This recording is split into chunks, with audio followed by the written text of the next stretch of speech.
Bonjour, bonsoir, j'espère que vous allez bien. À la grâce de Dieu. Bonsoir la famille. Salut. Tout le monde va bien, j'espère. Ah, désolé, je suis en retard. J'ai pas de batterie en plus. Là, je suis à 35%. J'ai mis à charger, mais bon.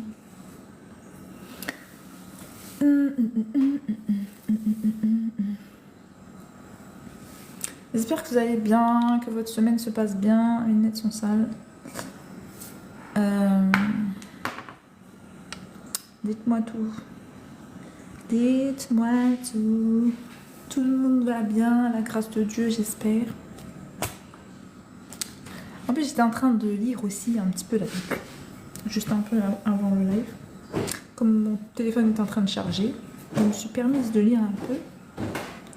Histoire d'être un peu centrée.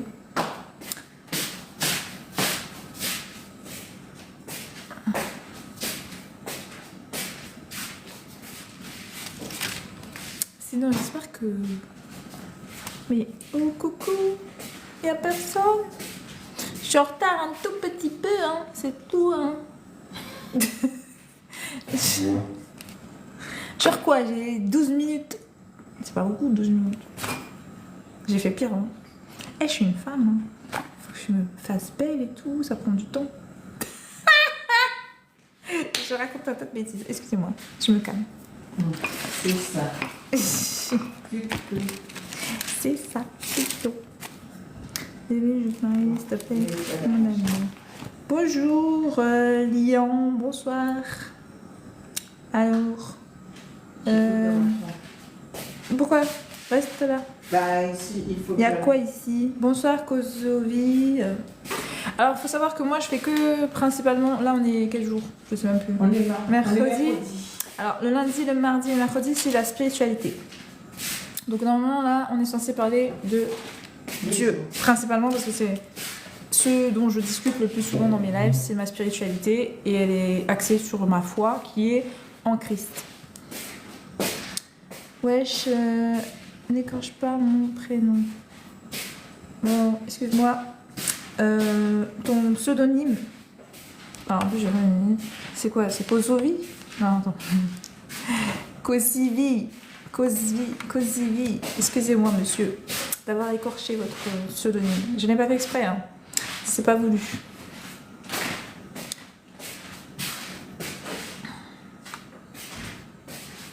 I'm sorry.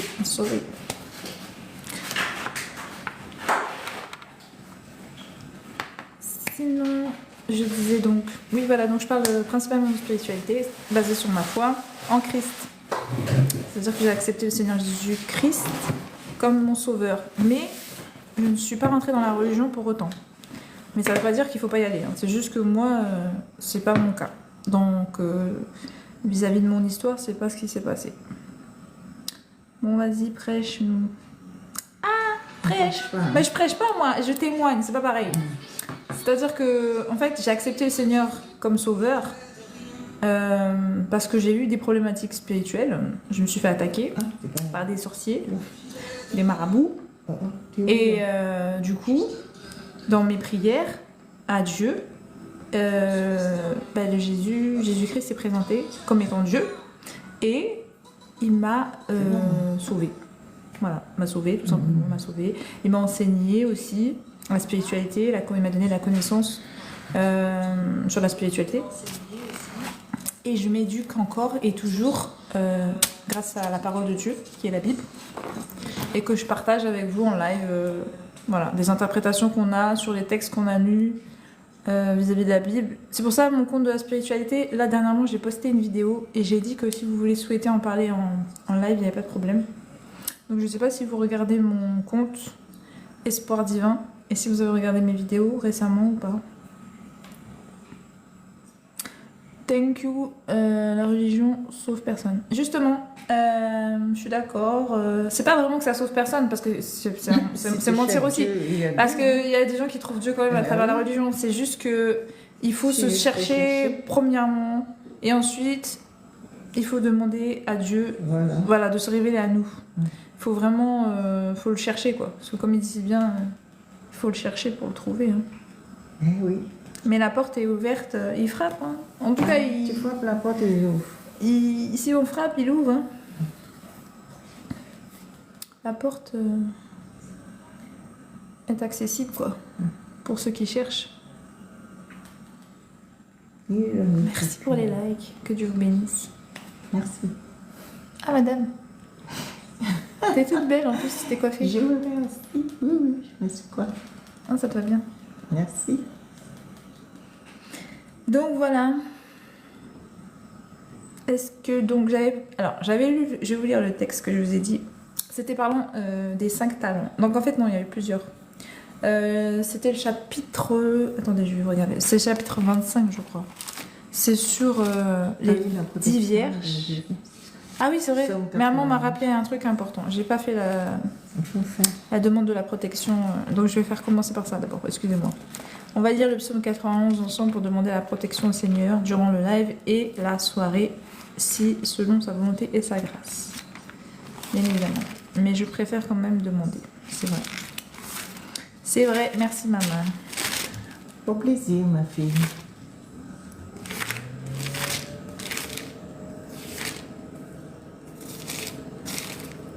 Donc allons-y pour la lecture du psaume 91 pour demander la grâce à Dieu et lui demander sa protection durant ce live.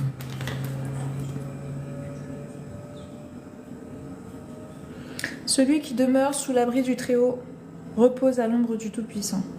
Je dis à l'Éternel, mon refuge et ma forteresse, mon Dieu en qui je me confie, car c'est lui qui te délivre du filet de l'oiseleur, de la peste et de ses ravages. Il te couvrira de ses plumes, et tu trouveras un refuge sous ses ailes. Sa fidélité est un bouclier et une cuirasse. Tu ne craindras ni les terreurs de la nuit, ni la flèche qui vole de jour, ni la peste qui marche dans les ténèbres, ni la contagion qui frappe en plein midi.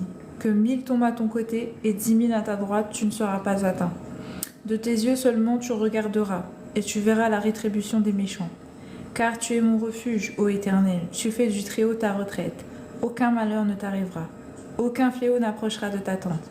Car il ordonnera à ses anges de te garder dans toutes tes voies. Ils te porteront sur les mains, de peur que ton pied ne heurte contre une pierre. Tu marcheras sur le lion et sur l'aspic. Tu foudras le lionceau et le dragon. Puisqu'il m'aime, je le délivrerai. Je le protégerai puisqu'il connaît mon nom. Il m'invoquera et je lui répondrai. Je serai avec lui dans la détresse. Je le délivrerai et je le glorifierai. Je le rassasierai de longs jours et je lui ferai voir mon salut. Au nom de Jésus, Amen. Merci Seigneur. Amen. Je te prie de nous protéger durant ce live et durant toute cette soirée. Au nom de Jésus, Amen. Amen. Merci. Merci, papa. Bonsoir Eddie. Oui, c'était la lecture du psaume 91. Bonsoir Soubil, j'espère que tu vas bien, la grâce de Dieu.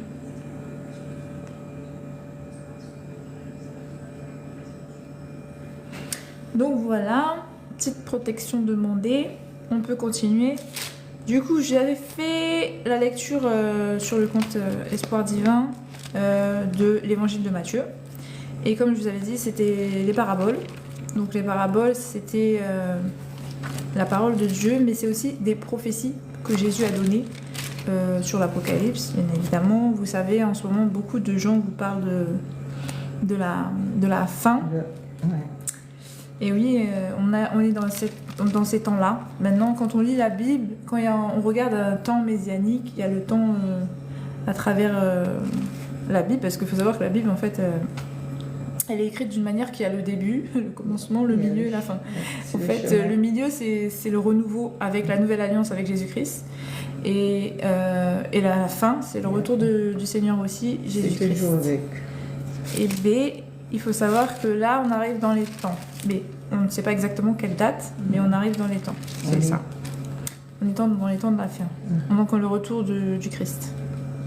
C'est vrai qu'on entend ça beaucoup, mais bon, moi, je témoigne en fonction de ma spiritualité, mais après, je suis pas prophète. Hein. Attention, je témoigne seulement selon ma spiritualité. Effectivement, moi, j'ai eu le baptême de feu. Tu fais pas des prédictions. Non, je fais pas ça. Je lis la Bible, je médite la Bible, je médite la parole de Dieu, je m'en imprègne, j'essaie de comprendre, voilà. Et tu fais pas de ta Parce que, conférence. je vais vous expliquer un peu, en fait j'ai subi, oui c'est ça, on peut dire ça comme ça, un éveil de l'âme. un éveil de l'âme. Donc à travers mon parcours, à la suite de mes attaques spirituelles et tout, j'ai eu une attaque qui m'a blessée, on va dire assez fortement.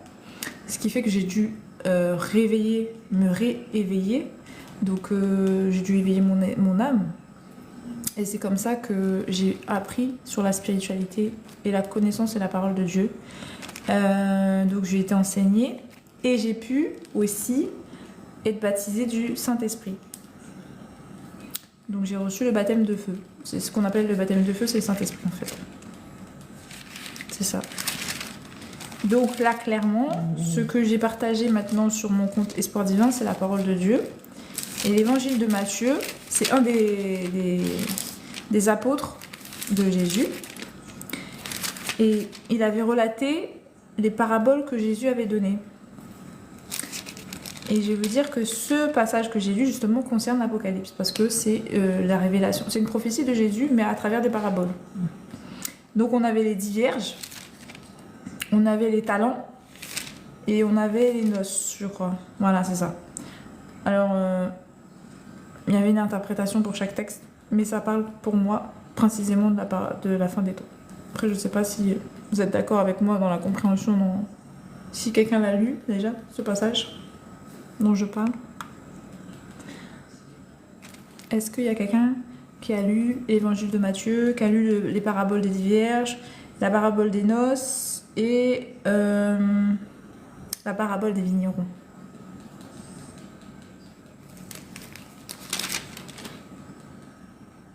Pour moi, tout ça, ça relate l'Apocalypse. Salut ZX, bonsoir. Comment vas-tu? Je vais bien, merci. Et toi? À la grâce de Dieu.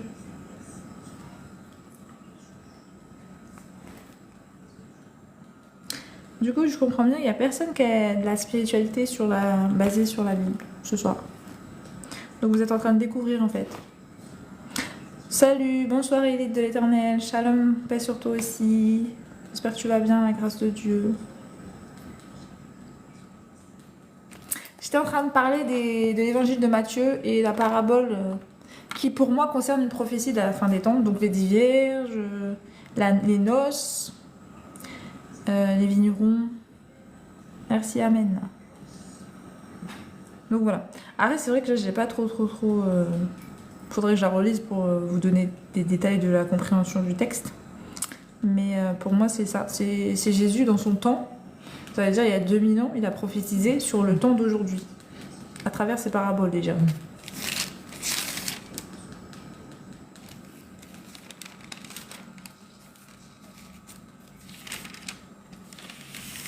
Amen.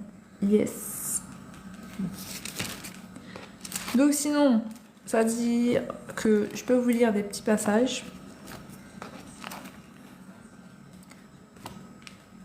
C'est vrai que j'ai pas vraiment de thème ce soir. J'ai pas vraiment de thème. Ça, nanana. Vous allez me regarder comme ça. Mais c'est vrai, s'ils ne communiquent pas, je leur ai parlé des choses, mais ils ne connaissent pas. Alors je peux les informer, mais bon. Bonjour ma fille, salut ma Z, ça va? Comment vas-tu? Après, c'est vrai que quand on entend parler d'Apocalypse, fin des temps, les gens ils se dépriment, ils se disent mais moi j'ai pas envie d'entendre ces choses-là, je préfère rester dans ma life. Et en même temps c'est un peu normal, mais si vous pensez pas à votre retraite ou quoi? Parce que c'est à peu près comme la retraite, hein. Vous pensez à votre retraite? Où est-ce que vous allez finir vos vieux jours? Pour l'éternité, par contre. Cette fois-ci, c'est pas juste pour quelques années, c'est pour l'éternité. On est là. C'est cool, ZX. Merci à toi. Merci pour le soutien. Merci. Parce que là, je me sens vachement seule. C'est quoi cette affaire, les gars? Allez-y. Soutenez-moi.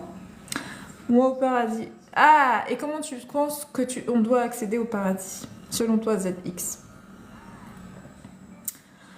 Comment faire pour accéder au paradis? Jésus-Christ est Seigneur. Amen. Et voilà, ça c'est un des points déjà. Parce que selon la parole de Dieu dans la Bible, il faut avoir reconnu comme...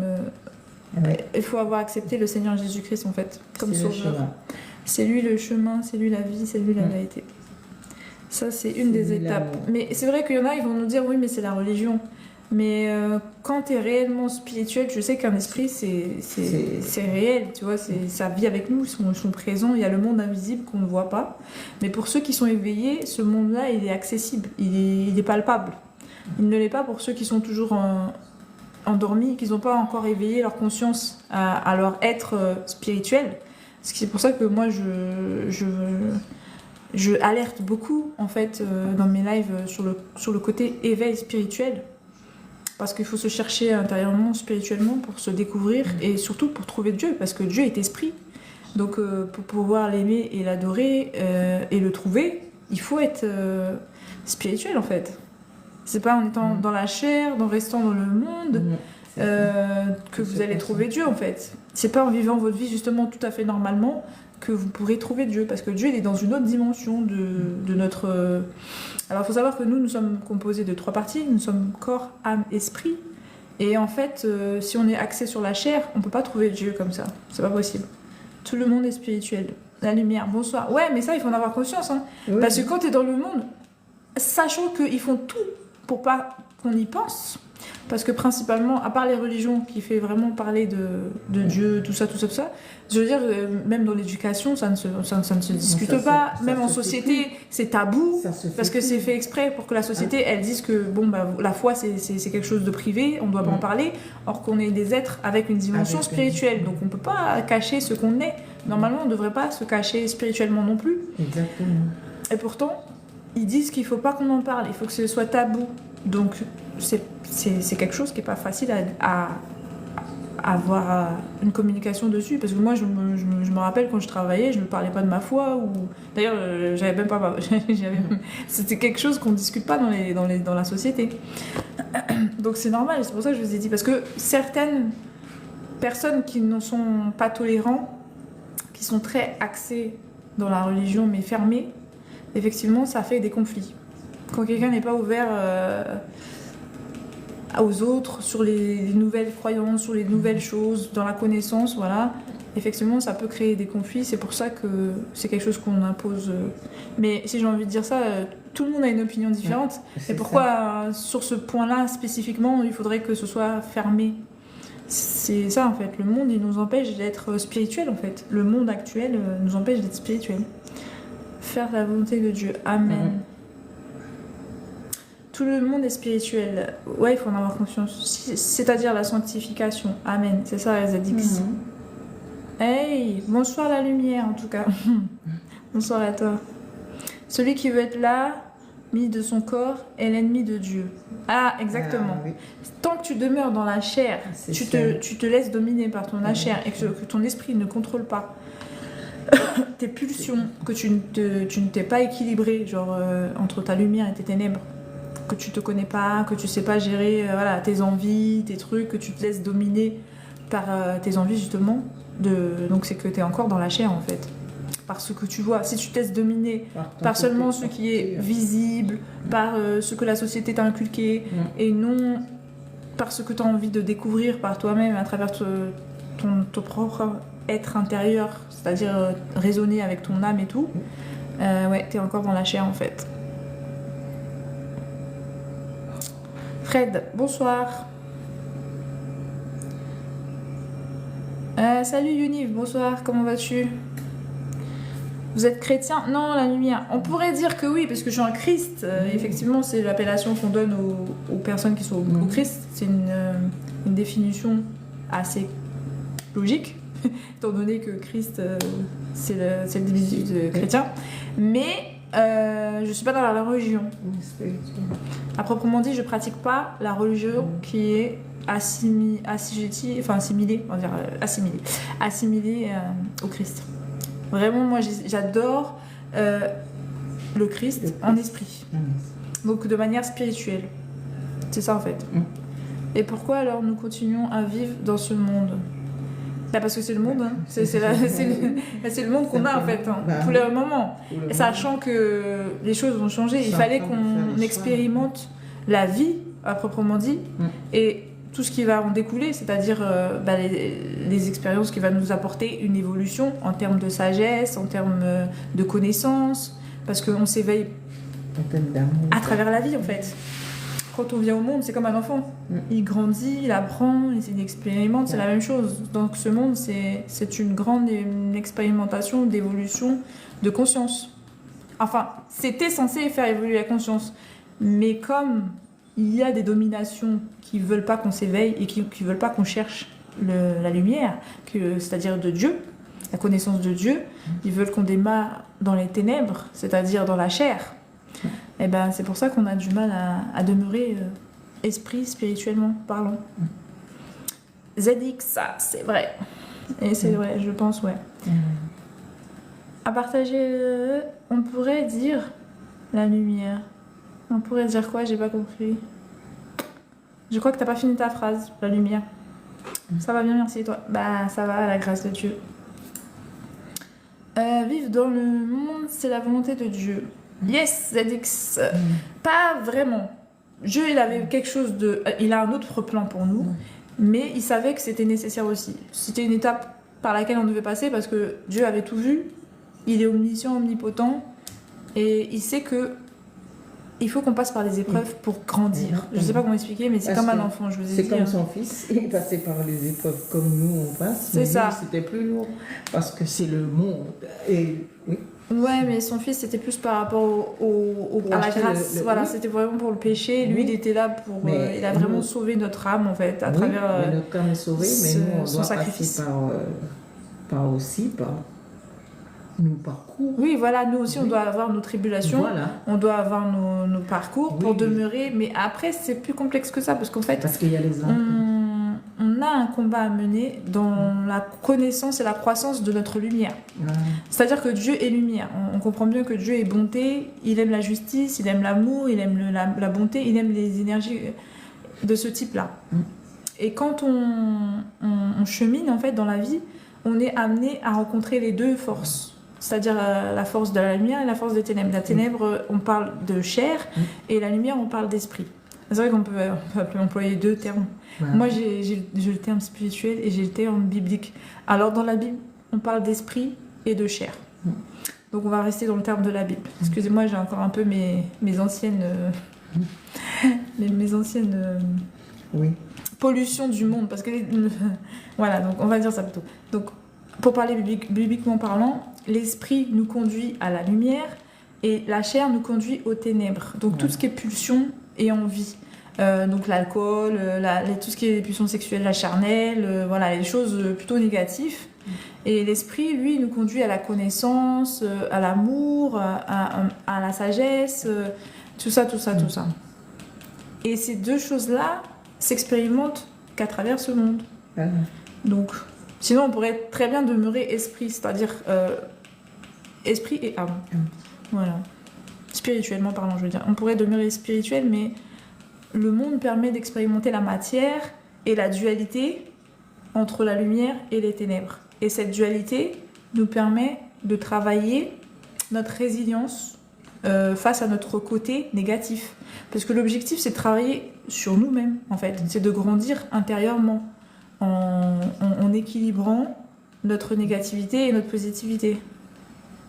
Pour rester dans la lumière. Voilà, pour demeurer dans la lumière, l'objectif.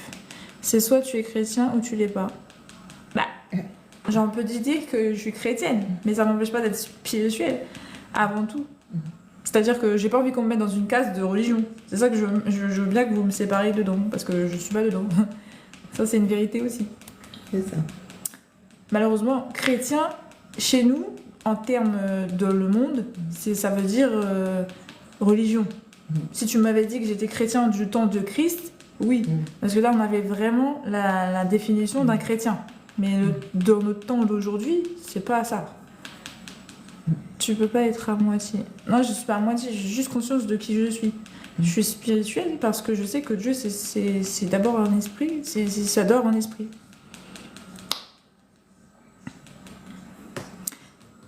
Et donc, quand je dis spirituel, ça reste une ouverture et comme ça, je me ferme pas à mes autres congénères en fait, frères et sœurs. C'est pas parce que pour moi, j'estime que c'est pas que le fait est que je sois chrétien qui sont mes frères et sœurs en fait. C'est pas que le fait d'être chrétien et qui fait de moi que les hommes et les femmes sont mes frères et sœurs. C'est ça en fait, je veux dire. Parce que la religion ferme. Elle ferme les barrières, elle ferme des trucs. Alors que Dieu n'a pas fermé, il a laissé ouvert. Donc moi, je ne vais pas fermer non plus. Voilà, la religion. Il n'y a pas de demi-chrétien. En tout cas, moi, je suis spirituelle. Après... Excusez-moi. Attends, je vais décharger. C'est parce que je l'ai branché et du coup, ça fait que... Moi, je suis spirituelle. Voilà, c'est tout. Ah oui. Et spirituel, vous allez comprendre, c'est quoi? C'est la spirituelle, c'est l'esprit. Donc, comme moi, j'adore un Dieu d'esprit, je reste fort je suis dans mon cadre, quoi. Sans Jésus, tu ne peux rien faire. Effectivement. Moi, j'ai le Saint-Esprit, comme je vous ai dit, hein, il me fortifie chaque jour. C'est voilà. sûr. Sans Jésus, on n'est rien. Sans Jésus, tu n'as pas la grâce, tu n'as pas le pardon, tu n'as pas la miséricorde. Le Seigneur ne... Non, parce que c'est lui le chemin. C'est lui le chemin. C'est Dieu a voulu, la volonté de Dieu, c'est que sa miséricorde passe par son Fils. Son Fils. Parce que le sacrifice qu'il a fait pour que justement on obtienne cette miséricorde, c'est lui qui a fait en sorte que il a supporté tous nos péchés, il a supporté toute la douleur, toute la peine du monde, de l'humanité. Il a porté sur ses épaules. C'est pas rien, quoi. Je veux juste te dire que là, c'est quelque chose de très, très, très... Je sais pas, pour ceux qui comprendront un peu, qui sont spirituels, la douleur qu'il a dû ressentir. Quand on lit le passage du Christ, je vais vous lire le passage du Christ. D'ailleurs, je vais vous lire, comme ça vous allez prendre la dimension de la douleur qu'il a eue, parce que lui-même va vous l'exprimer. Comme ça, vous allez comprendre. Normalement, mon nom, c'est Claude. Ok, XZX. Ben, enchanté, Claude. Ça fait super longtemps, mais grave, là, je suis de retour, normalement. Pardon, tu as des références bibliques? Ouais, sur quel sujet? Mais j'en ai plein des références bibliques, du coup, il faut juste que tu me précises. C'est quoi vous racontez? C'est-à-dire, qu'est-ce que je raconte? Sur quel point? Vous n'êtes pas assez précis. Si vous êtes... je sais pas. Parce que, effectivement, je sais que j'étais en retard, mais là... Bonjour, Dieu est la lumière. Yes, Dieu est la lumière. Exact. La lumière du monde. En toutes choses. Sous tous les points, sous toutes les formes. Oui. Donne les références. À quel esprit? Qui a dit ça? Bah Jésus. Jésus a dit qu'il faut aimer. Donc je peux vous donner la référence. C'est quand il a discuté à la Samaritaine.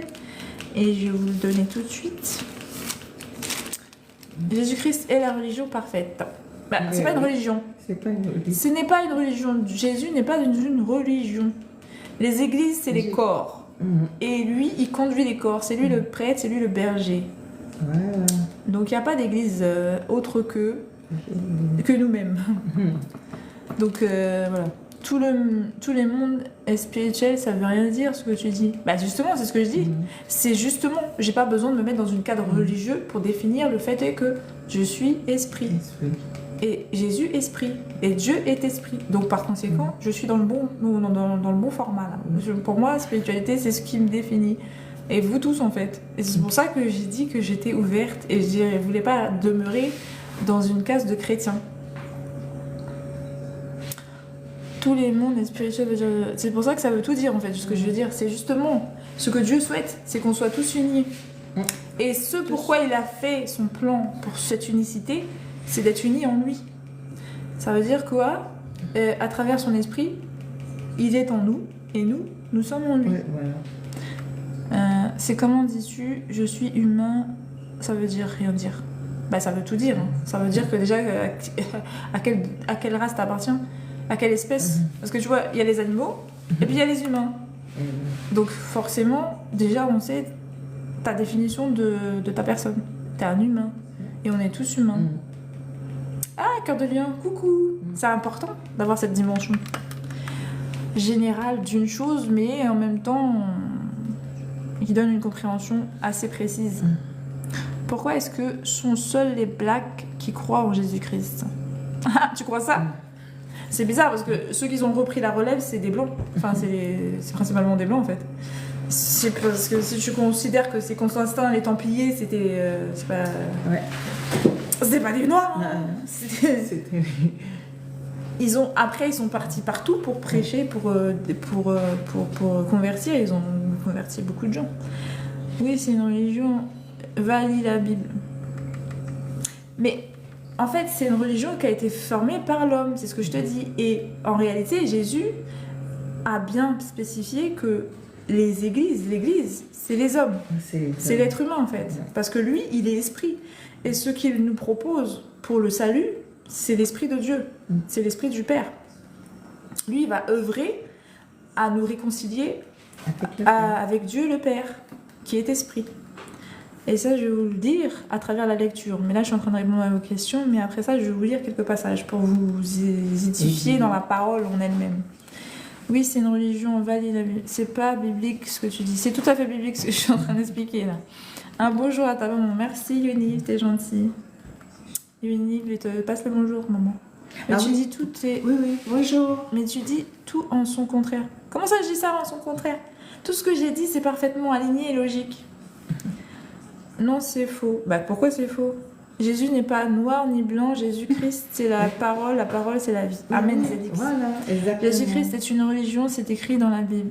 Non, c'est pas ce qui est écrit dans la Bible. Attends, pourquoi tous ces mystères à travers le monde alors compris? Cœur de lion, j'ai pas compris ce que tu dis. Pourquoi tous ces mystères à travers le monde alors compris? J'ai pas saisi. Ça... Je vais donner le verset. Vas-y, la lumière. Donne-nous le verset. Et moi, je te cherche le verset de la Samaritaine. Parce que tu crois que Jésus a mis les églises dans l'homme. L'homme, c'est l'église de Jésus. Jésus est le prêtre et le berger. Misère. Ah, misère. Ah, ok. Parce que c'est ça. Il y a une dualité dans ce monde. Il y a la dualité entre les ténèbres et la lumière, ça veut dire le bien et le mal. Si l'homme ne fait pas il faut qu'on sache faire la différence entre... La différence, la parole qui sauve et non les églises. Ah oui, ça c'est sûr. Il n'y a que la parole qui sauve. Et personne ne peut se justifier à travers ses œuvres. Personne de juste devant Dieu à part qu'en Christ. Jacques 1,27. Vas-y, je vais lire Jacques 1,27. Juste pour voir c'est quoi ton texte qui parle d'église là. Parce que depuis le commencement, il n'y a pas eu d'église. C'est que l'homme qui a fait. Parce que Dieu a donné les tablettes à son peuple. Mais il n'a pas donné de constitution de dire que c'est une église. Après, effectivement, il y a des temples qui ont été formés pour louer Dieu, pour qu'ils puissent faire des sacrifices, etc. etc. Mais en soi, c'est l'homme qui avait besoin de créer tout ça. Parce que Dieu a dit, il ne veut pas d'image. Il ne veut pas de représentation du ciel, ni de la terre, ni de rien qui justifie sa présence quelque part, mis à part qu'il veut qu'on l'adore en esprit. C'est ça. Donc effectivement, les temples étaient acceptés, parce que là-bas, il y avait des sacrificateurs, il y avait des prophètes de Dieu, tout ça, tout ça. Et c'était un lieu pour qu'ils se recueillent. Mais avec la nouvelle alliance, tout ça a été brisé. Même le temple d'ailleurs a été brisé. Même Jésus, il a fait comprendre que tout ça, c'est fini. Je suis bénie en te voyant. Amen. Cœur de Jésus, dit-il, vient chercher l'église glorieuse. Oui, c'est-à-dire les hommes. Les hommes qui ont cru en lui et qui ont le Saint-Esprit de Dieu. L'église, c'est ça en fait. L'église, c'est l'homme. Et je vais vous le dire, attends, je vais vous lire plusieurs passages qui disent que l'église, c'est l'homme. Alors, on va prendre mes passages parce que, vu que tu dis ça... D'ailleurs, avant, en ce temps-là, ils appelaient ça synagogue. C'est pour dire bien la différence. Le mot église est sorti du fait que, pour différencier les synagogues qui enseignaient la parole de Dieu à travers la Torah, donc les 10 commandements de la tablette, enfin les commandements qu'avait donné Moïse, et les églises que Jésus avait choisies en tant qu'homme. D'ailleurs. C'est toi qui dis.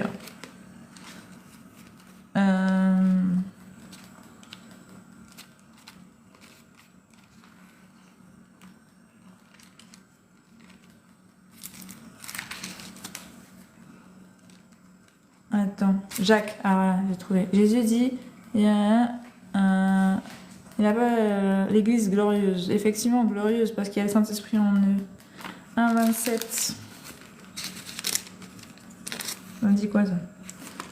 La religion pure et sans tâche devant Dieu, le Père, consiste à visiter les orphelins et les veuves dans leur affliction et à se préserver des souillures du monde. Bon bah voilà, t'as tout dit là. La religion pure et sans tache devant Dieu, le Père, consiste à visiter les orphelins. Depuis quand une église elle bouge pour visiter un orphelin? C'est ça. Et les veuves dans leur affliction et à se préserver des souillures du monde. Si on parle d'église, les églises aujourd'hui c'est quoi? C'est un bâtiment. Mais un bâtiment ne se déplace pas. Donc au final, on parle des églises qui se déplacent, donc c'est les corps. Les corps, les personnes. C'est les personnes, les églises. Trop mignonne, Marie. Merci, c'est gentil. Et j'ai mon... Hey. Je suis bénie en te voyant. Ça, j'ai déjà lu. Jésus dit, il vient chercher l'église glorieuse. La religion parfaite, c'est Jésus-Christ. Amen. Jacques 1,27. C'est clair alors. Tu as rien compris ce que j'ai dit. Qu'est-ce que t'as dit, Lumière? J'ai pas compris. À quel sujet? C'est possible, hein. Qu'est-ce que tu... Bah, j'ai lu le passage que tu m'as donné, hein, et puis ça parle pour moi, c'est les églises qui se déplacent. Mais la religion, pour lui, pure et sans tache... Ah, tu veux dire que... Mais ça, c'est une façon de parler. C'est pour dire justement que ce qu'on appelle religion, ce que l'homme appelle religion, pour lui, pour le Père, c'est plutôt des gens qui sont dans la charité, qui sont dans l'amour, qui sont dans le partage. Voilà. C'est pas des gens... Enfin, c'est pas une église, un bâtiment, et qui va accueillir des gens pour que le louer. Il préfère qu'on soit et amour les uns envers les autres, en fait. C'est ça que Dieu dit. Les partages... Il préfère que tu sois voilà, dans l'amour avec ton prochain, avec ceux qui sont encore plus faibles que toi, qui sont dans le besoin. Voilà. Ceux qui ont le plus besoin de toi, que tu sois là pour eux. Et que tu ailles vers eux, justement. Que tu ailles vers ceux qui ont besoin de toi. Voilà. Et une église ne se déplace pas.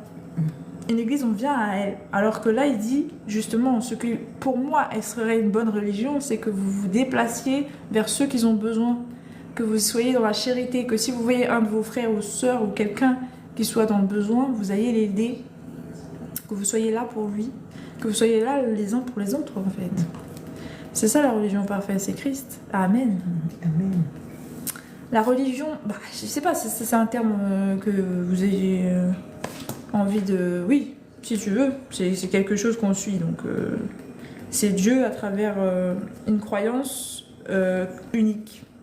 C'est-à-dire que c'est plusieurs personnes qui croient en un Dieu et qui suivent des pratiques et qui sont unies à travers cette croyance. Mais moi... c'est vrai que... Mais Dieu nous a donné libre arbitre. C'est ça. Il y a le choix. C'est la religion parfaite. La religion, il suit la religion. Si je veux, tu viens de le dire. Mais oui, c'est ça. En fait, la religion, après, c'est une croyance. C'est vous qui vous placez. Moi, j'estime, parce que moi, je suis dans cette foi, que pour moi, il n'y a pas mieux que de suivre le Christ. Mais ça, c'est ma croyance. C'est moi qui vois les choses comme ça. Après, moi, je ne juge pas les autres qui pensent autrement. C'est ça. Mais je pense que selon la parole de Dieu, pour être sauvé, il faut suivre le Christ. Parce qu'il est le chemin, la vie, la vérité. Après, ça, c'est la vérité de Dieu. Selon la parole. Et il n'y a pas de libre arbitre dans la Bible. C'est-à-dire, bien sûr que si. Il y a le libre arbitre dans la Bible. Comment ça, il n'y a pas de libre arbitre? À quel niveau il n'y a pas de libre arbitre? En plus... il y a le bien, il y a le mal, alors il y a le libre arbitre. Puisqu'on doit faire un choix entre le bien et le mal. C'est le libre arbitre. C'est qu'il y a, oui, effectivement, il y a un libre arbitre. C'est un choix. C'est ce que je vous ai dit. Vous devez faire le choix entre l'esprit et la chair. Suivre votre chair ou suivre l'esprit. L'esprit de Dieu ou la chair de l'homme. Donc, et qui dit la chair, demeurer dans les ténèbres, en fait. Parce qu'en fait, il faut savoir qu'ici, la domination, avant que le Christ vienne pour reprendre le royaume, c'était les ténèbres. Et c'est pour ça qu'on souffre autant. C'est parce que c'est les ténèbres qui nous fait souffrir, en fait. C'est la chair, c'est la maladie, c'est les mauvais comportements, c'est la fornication, c'est les ceci, cela. Tout ça, ça nous donne des souffrances. Mais ça vient pas de Dieu. Enfin, Dieu est lumière. Donc la lumière, c'est quoi? C'est l'amour, c'est la paix, c'est la joie. C'est vivant. Voilà, c'est tout ça, en fait. Donc il n'y a pas ça en Christ, et il n'y a pas ça quand on suit Dieu. Il n'y a pas ce type de choses. Il y a la paix et l'amour. Dans le monde, il y a le stress. Et le stress, si le Seigneur est un...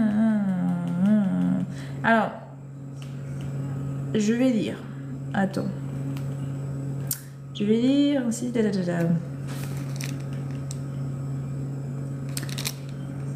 Alors, attends. Je vais lire un passage pour raconter un peu l'histoire, plus ou moins. Israël est le libre choix de Dieu. Mais ça va être assez concis. C'est Romains, qui est chapitre 9. Est-ce que Judas avait le libre arbitre de ne pas trahir Jésus? Ben oui, parce qu'en fait, c'était sa nature. En fait, Judas avait déjà un mauvais comportement. Ça veut dire quoi? Ça veut dire que c'est pas parce que Dieu sait quelque chose qu'il va changer la chose. C'est-à-dire qu'il savait que Judas allait trahir Jésus parce qu'il savait que Judas avait ce péché en lui. Il avait cette nature pécheresse en fait, de dire qu'il préfère l'argent à la valeur de l'amitié, à la valeur de l'amour, à la valeur de ces choses-là. Donc automatiquement, il allait forcément trahir Jésus. Donc ça veut dire le diable a le libre arbitre. Comment ça? Le diable a le libre arbitre. Ben, il fait sa nature en fait. En fait, c'est ça le truc en fait. C'est que oui, le diable a été déchu. Donc il n'est pas. Il fait son libre arbitre de sa nature. C'est-à-dire que oui, il est là, il fait sa tentation parce que sa nature c'est d'être comme ça. Il est mauvais, il fait ce qu'il fait. Mais là où est-ce qu'on est. Là où est-ce qu'on. Il faut comprendre un truc, c'est que Dieu domine, quoi qu'il arrive, parce qu'il est le créateur. Il a créé la vie et son objectif, c'est que la vie demeure. Donc effectivement, il intervient dans la protection avec ses anges face aux ténèbres. C'est-à-dire que le diable ne peut pas tenter n'importe qui non plus et il ne peut pas faire n'importe quoi non plus. Parce que Dieu l'en empêche sur certaines personnes et sur certaines choses. Pour que la vie et ce qu'il a comme plan pour sa création demeure. Mais le libre arbitre, en soi, on l'a toujours. Le choix entre le bien et le mal, ça c'est intérieur à nous-mêmes. Ça, il n'y a personne qui nous empêche de... Et Dieu non plus ne nous fait pas faire un choix, il nous laisse notre volonté. Oui, pour rester dans... On a toujours la volonté, face à notre choix, de suivre le bien ou le mal. Parce que Dieu, lui, il sait qu'on l'aime. Il souhaite qu'on l'aime. Il ne nous force pas à l'aimer. Il souhaite qu'on l'aime. Il souhaite qu'on le choisisse. Et voilà, c'est ça en fait. Tu dis n'importe quoi. Pourquoi? C'est pas Dieu qui a choisi pour Judas pour le trahir. Hein? C'est pas Dieu qui a choisi pour Judas? Mais c'est ce que je t'ai dit. Justement, c'est Judas qui a fait déjà sa nature. En fait, il a laissé sa nature agir. Voilà. Et comme il est mauvais, le diable a pu l'utiliser. En fait, il faut comprendre quelque chose. Celui qui possède, c'est le diable. C'est-à-dire quoi? Quand tu as une nature pécheresse qui est profondément ancrée et que tu n'as pas la protection de Dieu, le diable peut te posséder. Il peut t'utiliser et te manipuler. Il peut te tenter, comme il a tenté Jésus. Comment Jésus peut être tenté? Il a tenté depuis le début. Jésus qui est... Voilà, en plus... Depuis Adam et Ève, dès le commencement, il a tenté l'homme et il n'a pas cessé depuis. Et c'est ce qu'il a fait avec Judas. Et Judas a laissé paraître sa nature. S'il était bon, s'il avait bon faux à l'intérieur, s'il avait bon cœur, la tentation que le diable aurait fait n'aurait pas fonctionné. Et Dieu l'a choisi parce qu'il savait qu'il avait un mauvais cœur et que si on le tentait, il va céder. C'est tout.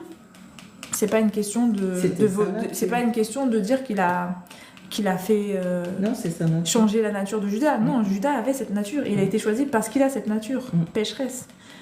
C'est pas bien il n'est pas juste en fait. C'est écrit où ça? C'est dans la logique, c'est dans la compréhension de la personnalité de Judas. Et que Jésus l'a choisi justement parce qu'il savait qu'il allait le trahir. Et qu'il en avait besoin parce que le plan de Dieu fait qu'il avait besoin de mourir, sacrifié. Donc il a choisi un qui n'était pas juste parmi les 11, parmi les 12, pour être le traître qui allait pour être avec eux. Pour qu'il puisse accomplir la prophétie d'être crucifié. Pour que le péché puisse être nettoyé, purifié. Il y a certaines personnes qui sont encore dans les ténèbres, ils ne comprennent pas encore. Effectivement, ça c'est vrai, Zedix. C'est pas tout le monde qui est éveillé spirituellement dans la recherche de Dieu. Même il y a des gens, ils sont même pas conscients qu'ils ont un choix à faire entre la chair et l'esprit, ou entre de dominer leur côté sombre et leur lumière, parce qu'à la fin, on sera jugé et on définira quel camp on a choisi. Parce qu'effectivement, si on demeure dans la chair et qu'on fait que des mauvaises actions, ben, il y a vraiment un jugement à la fin. Et c'est pas quand on meurt, hein. Parce qu'il se peut qu'on soit jugé même dans le moment où on est encore en vie, c'est-à-dire quoi? Au moment de la fin des temps, on sera pour une partie bien en vie, hein. Au moment du retour du Christ. On verra la gloire de Dieu. Il y a certains vécus ce qu'on dans le ténèbre. Nous sommes tous pécheurs, pardon. Effectivement, nous naissions tous pécheurs et en plus, nous sommes tous venus pour affronter. Il n'y a que le sang du Christ qui nous purifiera. C'est ce qui est dit dans la Bible. C'est le sang du Christ qui peut nous purifier, qui nous purifie. C'est que en acceptant le Christ que nous serons purifiés des péchés qu'on a. Adam et Ève n'étaient pas pécheurs. Mais au début, ils étaient dans la présence de Dieu. Mais dès qu'ils ont péché, Dieu les a chassés du paradis. Donc ils ont pu être dans la présence de Dieu. Et depuis, nous sommes pécheurs. Depuis Adam. Depuis le péché. Certaines sont encore dans leur religion. C'est ça. Après, est-ce que c'est mauvais? Pas vraiment. C'est une pratique différente de peut-être de l'attente. Parce que je vous ai expliqué, quand on lit la Bible, on voit qu'il y a plusieurs dimensions en fait. Il y a une dimension charnelle, il y a une dimension spirituelle. Et c'est bien expliqué et bien compréhensible quand on lit la parole. Qui a la dimension de la chair, qui ne permet pas de s'évoluer en esprit et de se rapprocher de Dieu, du coup. Et si vraiment on veut demeurer proche de Dieu, il faut être plus axé sur la spiritualité, en fait. Donc l'esprit et puis l'âme. Retrouver son intérieur lumière, parce que celui qui a créé nos âmes, c'est Dieu, on est d'accord. Et nos caractères qu'il a mis dans nos âmes, c'est Dieu. Donc la lumière qui est en nous et la connaissance de notre bon côté nous vient de Dieu. Donc il faut qu'on cherche à se retrouver premièrement intérieurement au niveau de nos âmes, de nos caractères, de faire ressortir le meilleur de notre caractère, voilà, le côté qui est positif, parce qu'on a tous un côté négatif et un côté positif, et faire dominer le positif pour pouvoir se rapprocher de Dieu, en esprit. Parce que Dieu, il aime les personnes qui ont un esprit, enfin, un bon caractère en fait, une bonne nature, qui font les choses dans l'amour, et voilà. Certains sont encore dans leur religion. C'est pas que je veux dire qu'il aime pas, et Dieu il aime tout le monde, hein. Même ceux qui font des fautes, hein. Parce qu'il espère et qu'ils vont se rétracter, qu'ils vont changer, qu'ils vont évoluer. Mais la religion, non, c'est pas ça. Je parlais des gens qui sont dans le mauvais côté. Non, mais parce que même Judas a été puni, hein, pour ce qu'il a fait. On a bien vu qu'il a fini très mal en fait. Ça c'est, on va pas. Donc Dieu est juste, hein. Il est juste, il est bon. Mais qui dit juste, dit justice. Donc juste, ça veut dire justice. Ça veut dire qu'il est équitable entre les ténèbres et la lumière. Il cherche un équilibre. En fait, Dieu, il est dans l'équilibre. Mais il penche dans la lumière. C'est ça, en fait. Il veut pas que les ténèbres dominent sur la lumière. Il veut qu'il y ait un équilibre entre nos ténèbres et nos lumières. Parce que les ténèbres sont nécessaires. On en a besoin, la preuve. Sinon, il n'y aurait pas de justice.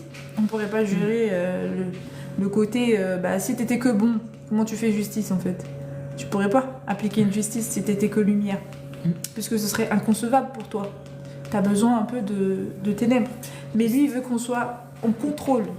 Voilà, on soit dans le contrôle de ce côté ténèbres et de ce côté lumière, en fait. C'est que ça s'acquiert qu'avec la sagesse et le temps et l'expérience. C'est pour ça qu'en fait, on ne peut pas demeurer bon ou mauvais tout de suite. On a besoin d'acquérir avec le temps cette sagesse, en fait. Et c'est pour ça que Dieu nous a laissé ce temps, en fait, de compréhension et de grandir, en fait. C'est pour ça.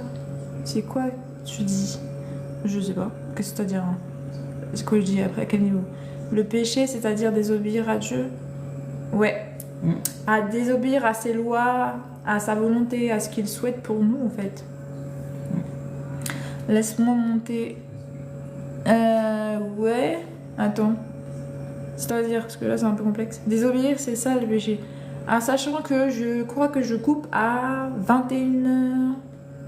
30. Moi, je vais... 21h30, Moi, je vais t'écouter, hein, parce ouais. que je vais aller me doucher. et tout. Désobéir, c'est ça, c'est ça le péché. C'est à fait. Désobéissance à Dieu, c'est ça le péché, principalement. Ne pas faire sa volonté, ne pas respecter sa volonté dans ses lois. Donc il y a les commandements qu'il a donnés. Et après, sa volonté tout court. Parce que c'est vrai que quand on marche avec, par exemple, moi je marche avec le Saint-Esprit, et Dieu te dirige en fait selon le chemin qu'il a tracé pour toi. Et la désobéissance dans sa parole, c'est-à-dire même quand il te fait le suivre, c'est pas bon. Tu peux pas désobéir en fait. Le fruit de la connaissance du bien et du mal, c'était une pomme. Ouais. C'était une pomme tout à fait. C'est ce qui est inscrit dans la Bible. C'était une pomme. Le fruit de la connaissance. Non, je sais pas. Comment ça, non, la lumière, c'est pas une pomme? C'est quoi tu dis? Mais tu dis n'importe quoi. Comment ça, je dis n'importe quoi? Il faut lire la Bible. Bah oui, hein. Le fruit de la connaissance dans le qu'a mangé, le fruit qu'a mangé, Ah oui, c'est une pomme. Oui, c'était une pomme. Le salaire du péché, c'est la mort. Exactement. Ah oui. Et là, on est mort spirituellement. Et on meurt par faute de connaissance, en fait. Parce qu'on demeure ignorant. Ignorant de la spiritualité, ignorant de Dieu, en fait, de ce qu'il attend de nous, de ce que dans la compréhension de la dimension que Dieu attend pour l'homme, quoi. Voilà. C'est ça, en fait. La lumière, c'est ta réponse?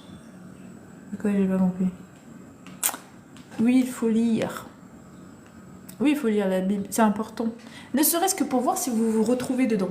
Ne serait-ce pour voir si vraiment ça correspond à votre intérieur. Est-ce que ça vous déclenche spirituellement quelque chose au niveau du cœur, au niveau de l'âme? Voilà. Est-ce que ça nourrit réellement votre esprit? En tout cas, moi, je peux vous dire que la Bible, elle nourrit fortement l'esprit, de discernement et la sagesse. On acquiert beaucoup en lisant la Bible. Donc, vous pouvez l'utiliser comme un ouvrage que vous aurez lu comme un roman, si vous préférez, pour en prendre connaissance déjà dans un premier temps. Et peut-être qu'à travers cette connaissance que vous allez prendre, vous allez peut-être trouver Dieu et même peut-être votre propre chemin intérieur et votre compréhension de vous-même et de votre histoire en fait. Parce que clairement, ça nous apprend aussi l'histoire de l'homme. Bah oui, en faisant ça, Ça nous apprend pas mal de choses. Dieu, tu cherches le chemin. Ah oui, dans quelle Bible? Ah, en fait, dans la Bible que vous souhaitez, parce qu'en fait, les paroles restent un peu les mêmes. Il y a tous une petite différence d'interprétation, mais ça reste la même. Ça reste grosso modo la même chose, c'est la même base. Donc tu peux utiliser la Bible que tu veux. Moi, par exemple, je lis Louis Ségon. Ma Bible, c'est Louis Ségon. Mais après, il y a d'autres versions beaucoup plus explicatives que Louis Ségon. Louis Ségon, elle est vraiment traduite à l'ancienne. Elle a vraiment un texte vraiment très ancien. Et genre, c'est genre, il faut penser à... C'est très recherché dans l'imagerie. En fait, il y a des bibles qui sont déjà interprétées. Voilà, si vous voulez que celle-là, elle est vraiment transcrite, brute. On va dire ça un peu comme ça. C'est un peu brut et ça te permet d'avoir ta propre réflexion et ta propre interprétation à travers la lecture. Ça veut dire que c'est plus parlant. Parce que clairement, on t'a pas mâché le travail. Parce que dans les bibles d'aujourd'hui et les nouvelles éditions, c'est beaucoup traduit et c'est beaucoup raconté en version histoire, genre roman, quoi. Genre comme un roman. Alors que là, on sent comme si vraiment c'est la parole brute.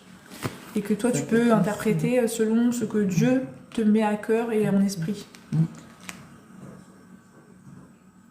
Moi, c'est ça. En tout cas, moi, c'est Louis Ségon. Et vous allez voir, Louis Ségon, c'est vraiment autrement. Vous allez voir que l'écriture, elle est très, très, très brute. Alors que les autres, il y a plus d'interprétation. Salut, ça va? Tu es conduit dans le Saint-Esprit, puis tu dis c'était pas une pomme. Qui a dit c'est pas une pomme? Moi, j'ai dit c'est une pomme. C'est le... Non, je n'ai pas compris. C'était une pomme, le fruit. Bah oui, c'est ce que j'ai dit. Tu es conduit par un démon? Oui. Non, mais je crois pas, non. Je suis pas conduit. Non, j'ai bien le Saint-Esprit, monsieur. Excusez-moi de te dire ça. La Bible, c'est la lumière sur notre sentier. Sentier peut-être. Oui, sentier, je pense que tu as voulu marquer. Exactement. La Bible n'a jamais parlé de pommes. En tout cas, c'est le fruit de la connaissance. Si tu préfères que c'est pas une pomme, en tout cas, moi, je peux te dire que imaginez que c'est le fruit du péché, du bien et du mal. La connaissance du bien et du mal.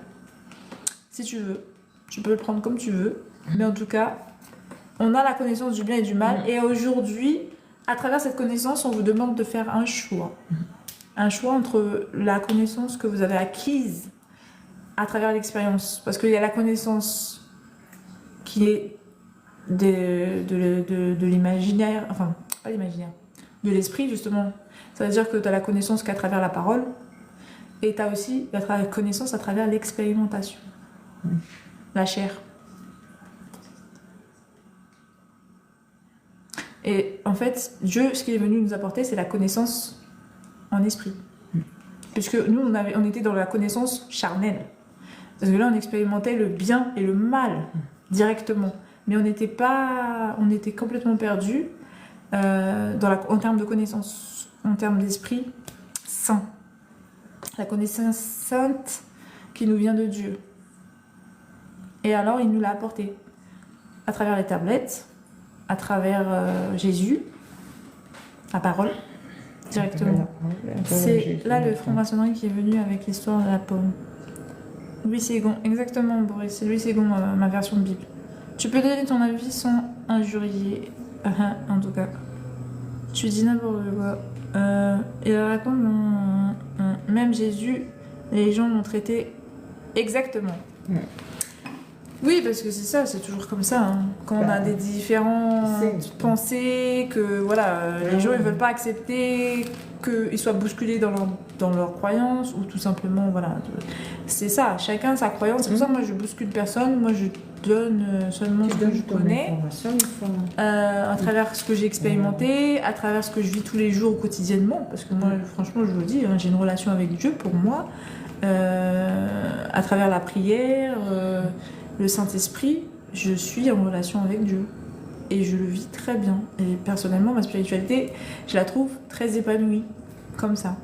C'est sûr. Après, chacun vit sa vie comme il entend. Hein. Jésus-Christ parlait l'hébreu, donc si tu as une Bible qui a écrit à d'autres langues sont traduites. Ouais, bah, moi c'est parti de l'hébreu. Hein. Là, quand je lis la traduction, normalement, ça vient de l'hébreu. Normalement, en Louis Ségon, je pense que c'est ça. Mais je peux pas te dire à 100%, je suis pas sûre. Parce que c'est pas moi qui a fait la traduction. Traduite en français d'après les textes originaux hébreux et grecs. Voilà. Oui. Donc c'est bien ça. Je te confirme. J'avais un doute, mais j'étais presque sûre, mais j'aime pas dire des bêtises. Donc voilà, j'ai la certitude, maintenant c'est écrit. Et là, je peux te le dire avec certitude. C'est vrai que je sais que c'est ça. Donc là, c'est pour ça que j'ai dit c'est une traduction brute. Parce que là, vraiment, je sens que c'est chaud, quoi. Même moi, quand je la lis, après, j'entends d'autres passages de Bible. Je dis, ah, mais c'est vachement plus clair, quoi. C'est vraiment, ils t'ont donné une interprétation assez concise du sujet. Or que peut-être que Dieu ne voulait pas t'amener là, hein, parce que à travers sa parole, tu peux avoir plusieurs dimensions d'interprétation. Sur une seule parole, tu peux avoir plusieurs interprétations. Jésus-Christ parlait l'hébreu, donc si tu as une Bible qui a écrit à d'autres langues, elle dit c'était une pomme, c'est faux. Elle fait juste donner sa pensée, elle donne aucun verset. Ah mais... oui, c'est ce que j'ai dit. J'ai dit j'étais témoin, que je donnais ma foi, voilà, j'échange sur ma foi. Après, je donne la parole sur mon compte Espoir Divin. Alors, je vais vous expliquer comment je fonctionne pour ceux qui n'ont pas l'habitude de suivre mes lives. En fait, dans mes lives, je parle de l'interprétation de la connaissance qu'on a acquise à travers la Bible, la lecture de la Bible. Voilà, c'est ça en fait. Moi, je parle et je discute et on témoigne, on échange de ce qu'on a eu comme compréhension des versets, de la Bible, de la dimension de la relation qu'on a avec Dieu, tout ça. Et par contre, j'ai un compte qui est dédié à la spiritualité qui s'appelle Espoir Divin, où je transcris la parole telle qu'elle. Ça veut dire que je fais la lecture.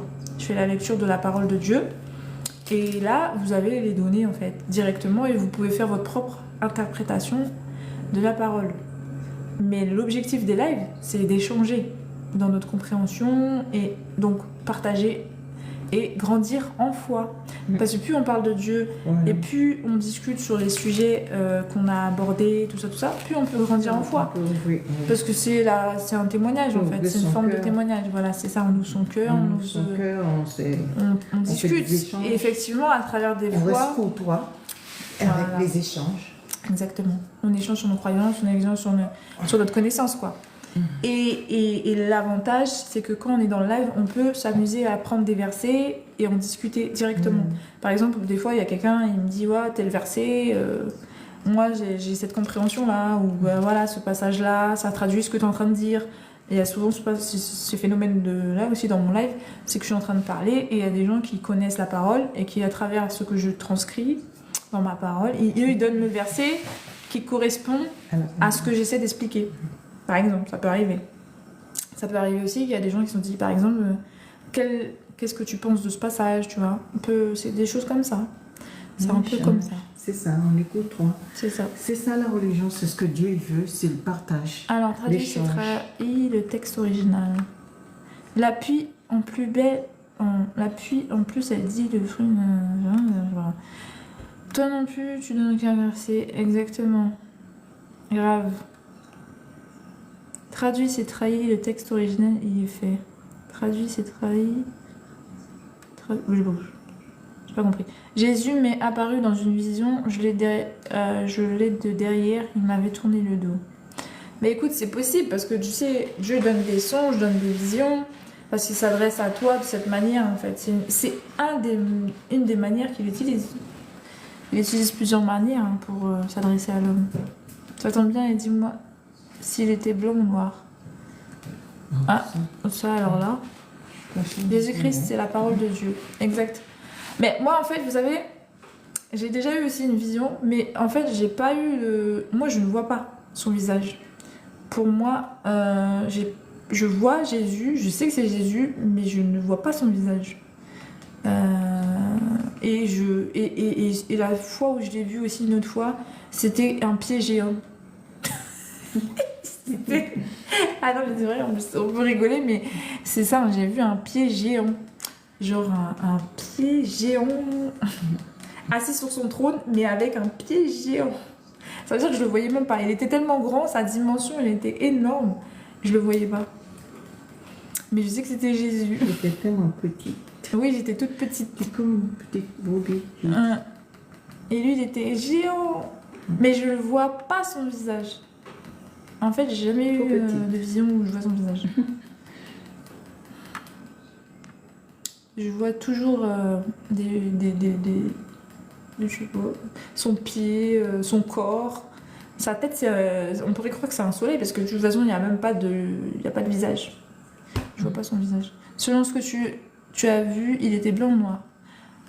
Bah moi, j'ai pas vu de couleur. Il n'a pas de couleur. J'ai vu juste En fait, par contre, je vois toujours dans un vêtement blanc. Ça, c'est sûr, je vois toujours dans un vêtement blanc. Et c'est tout. Mais sa couleur de peau, je la vois pas. Sa couleur de peau, je la vois pas. Et son pied...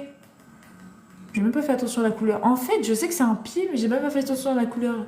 C'est pas quelque chose qui me... Tu n'as pas besoin. C'est pas quelque chose qui machine, ça. C'est pas ça qui... Ça me marque pas, ces choses-là. On ne peut pas reconnaître ce qu'on n'a jamais vu.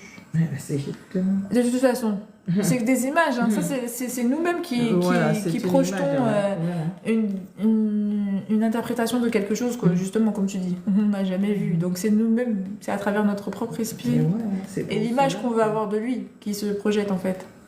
Et ben moi, comme j'ai très grand respect pour Dieu, bah, je me suis vue toute petite et j'ai vu un pied géant. Voilà. C'est ça. C'est ça ma dimension à moi. Dites-moi, son pied était de quelle couleur? Je sais pas. J'ai pas fait attention. Je sais que, comme toujours, je vois le vêtement blanc. Ça, c'est quelque chose que ça me marque, mais c'est tout. Mais la couleur de Jésus, je fais pas attention. Dans la vision, je l'ai vu de derrière, mais je pense que c'est juste pour imaginer, enfin pour que j'ai un corps en face de moi, mais Sinon, je pense que j'ai complètement la compréhension que pour moi, il n'est pas visible en fait. C'est pour ça que je vois que le vêtement en fait. C'est que je me focalise sur quelque chose, je sais qu'il n'est pas visible, donc je le visionne pas en fait. La seule chose que je visionne, c'est un pied, mais de quelle couleur? Je sais que c'est un pied parce qu'il est géant, mais dans la maison, je l'ai vu de derrière, il était comme des reins chauves comme les Indiens. Tu vois, toi tu l'as vu chauve, et dans la Bible, il est décrit par Jean étant avec des cheveux blancs comme de la laine, comme du lin ou de la laine, ou je sais pas quoi, oui, comme de la laine. Des cheveux blancs comme de la laine, voilà, il a assez des pieds en bronze, des trucs comme ça. Ouais. Donc c'est pour te dire, donc je pense que c'est par rapport à notre dimension à nous, et chacun, je pense, a une dimension différente dans sa vision. Parce que c'est l'imaginaire de sa personne, en fait, qui fait ça. Vu qu'on l'a jamais vu.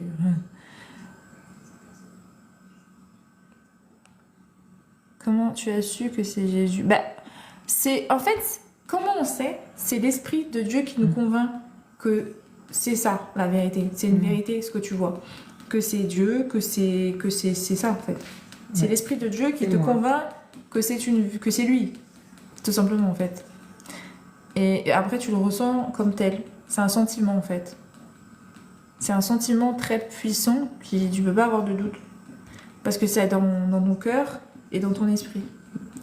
Ses cheveux étaient comme les Indiens de l'Inde. Ouais, c'est possible. Hein. Moi, je veux dire, franchement, tu peux avoir n'importe quelle vision. Moïse, c'était un buisson. Il a eu la manifestation d'un puissant ardent et qui ne prenait pas feu. Genre le feu, quoi, mais sur le feu. Comment vous avez reconnu que c'est Jésus? Bah c'est ça, comme j'ai dit, c'est l'Esprit qui nous convainc. Comme l'Esprit aussi nous convainc que Jésus-Christ est Seigneur. Genre l'Esprit de Dieu te convainc que Jésus-Christ est son Fils, qu'il est Seigneur.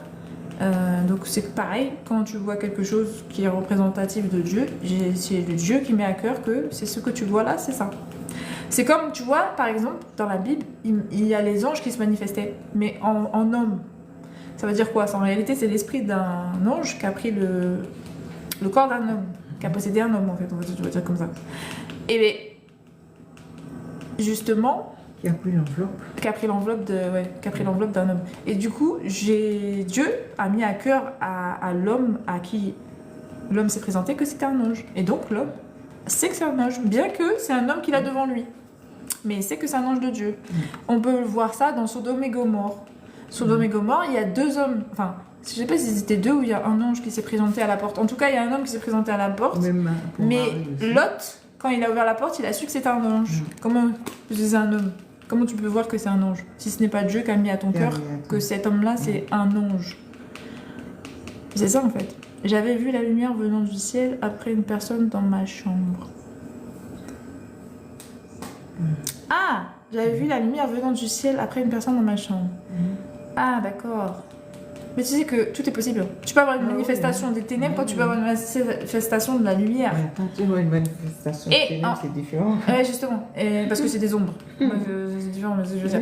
Mais t'as compris. Mais la manifestation de la lumière des anges, ça peut se faire. Parce qu'en réalité, la lumière, tu vois, c'est visible. Ah oui. Et c'est comme les étoiles, en fait. C'est la même chose. Il y a des lumières, quand même, qui sont visibles à l'œil de l'homme. Donc, un ange peut se manifester sous une forme de lumière. Puisque c'est visible à l'œil de l'homme. Comme Dieu s'est manifesté sous forme de buisson ardent, parce que c'est visible à l'œil de l'homme. C'est possible qu'ils utilisent des manifestations qui sont visibles à l'œil. Parce que la lumière, on peut la rendre visible comme on peut la rendre invisible, à l'œil nu, je parle, juste à l'œil. En fait, notre œil nous permet de voir qu'une certaine dimension de lumière. Mais si, admettons, réellement, Dieu est lumière, admettons qu'il a la manifestation, il peut utiliser, enfin il a créé la lumière, donc il peut utiliser la lumière pour manifester. Et les anges, je pense qu'ils peuvent utiliser cette lumière aussi pour se manifester à l'homme. Une forme de lumière pour dire je suis un ange, puisque c'est visible à l'œil. Vous êtes incroyable, vous n'êtes même pas capable de lire un verset céleste. Grâce. Je suis incapable de lire un verset, mais je viens de te dire que je lis la Bible et que moi, mon objectif dans le live, c'est de discuter de la parole de Dieu, de témoigner de notre amour, de notre relation, de notre compréhension et la dimension qu'on a de Dieu. Si c'est pour lire des versets, tout le monde lit des versets. Il y a des gens même qui connaissent la parole, mais qui n'ont pas cette dimension que moi je donne. Parce que chacun est différent en fait. L'objectif c'est de partager en fait. Bah oui. Il avait mis une paire de sandales comme dans le film. J'avais appelé son nom 3 fois après. Ah ok. Ça peut, hein, moi je sais pas. Ça c'est ton expérience et ça fait c'est Oui, bien bah, de chacun- partager. oui, oui, Merci. c'est bien. Parce que je vais te dire que c'est toujours bien d'avoir des expériences. Il y a peut-être quelqu'un qui a déjà vécu ça, hein, qui sait. Moi en tout cas, à chaque fois que je vis une expérience, j'essaie de me référer à la Bible pour voir si ça a déjà été fait, si ça a déjà été mentionné, ce type de manifestation.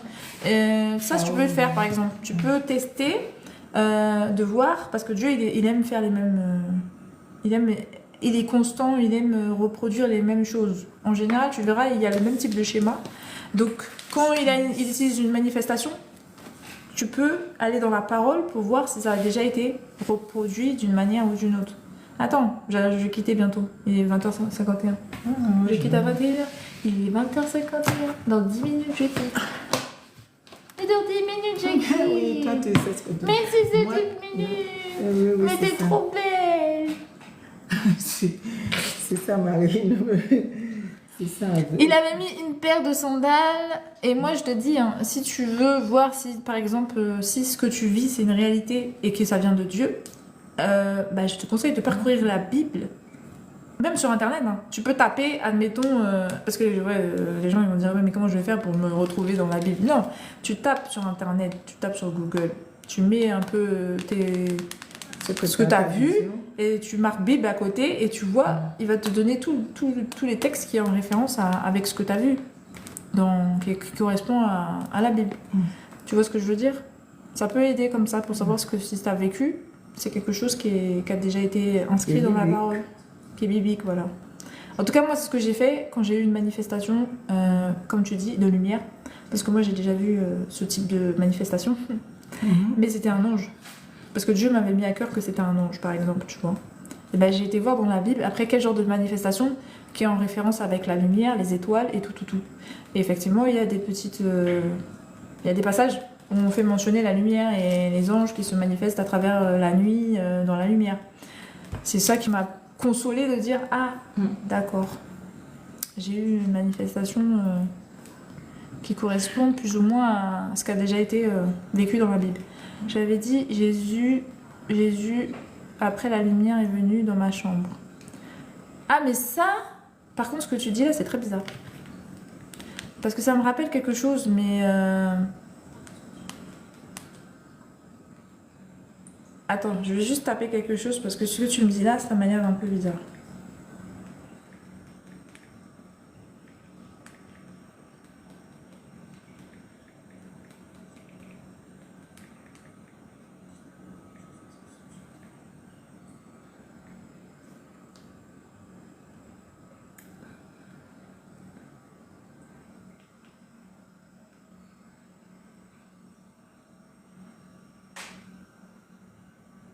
Non.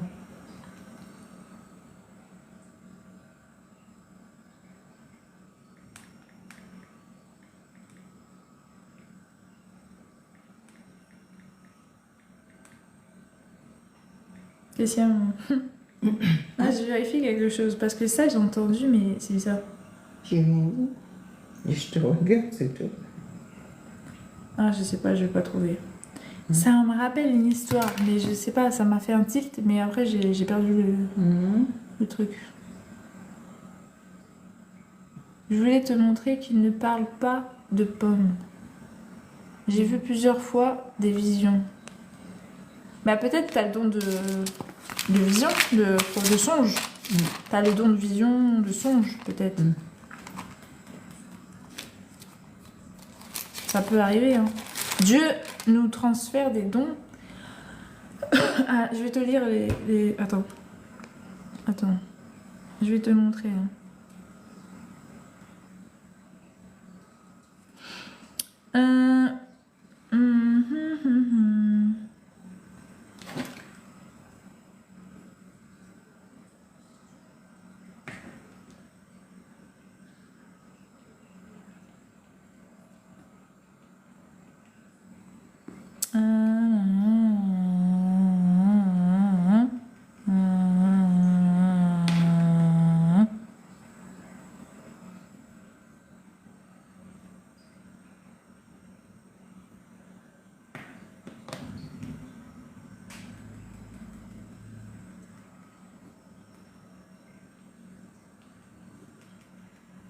Je suis en train de regarder et en fait, je te dis, on appelle ça le fruit, mais il ne précise pas c'est quel fruit.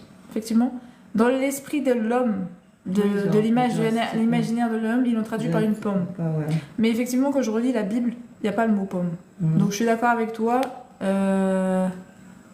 C'est qui arrête pas de me dire que c'est pas la lumière. Il n'y a pas le mot pomme, c'est fruit. Effectivement. Et effectivement, dans l'imaginaire de l'homme, il a traduit ça par pomme. Mais ça, c'est. Est-ce que c'est important? Parce que le plus important, c'est de comprendre que ça nous a permis d'avoir la connaissance. Et effectivement, que ce soit une pomme ou pas une pomme. Oui, c'est un fruit. Voilà, c'est un fruit. On va pas dire lequel, mais bon. Bonne plaquette. J'ai pas compris.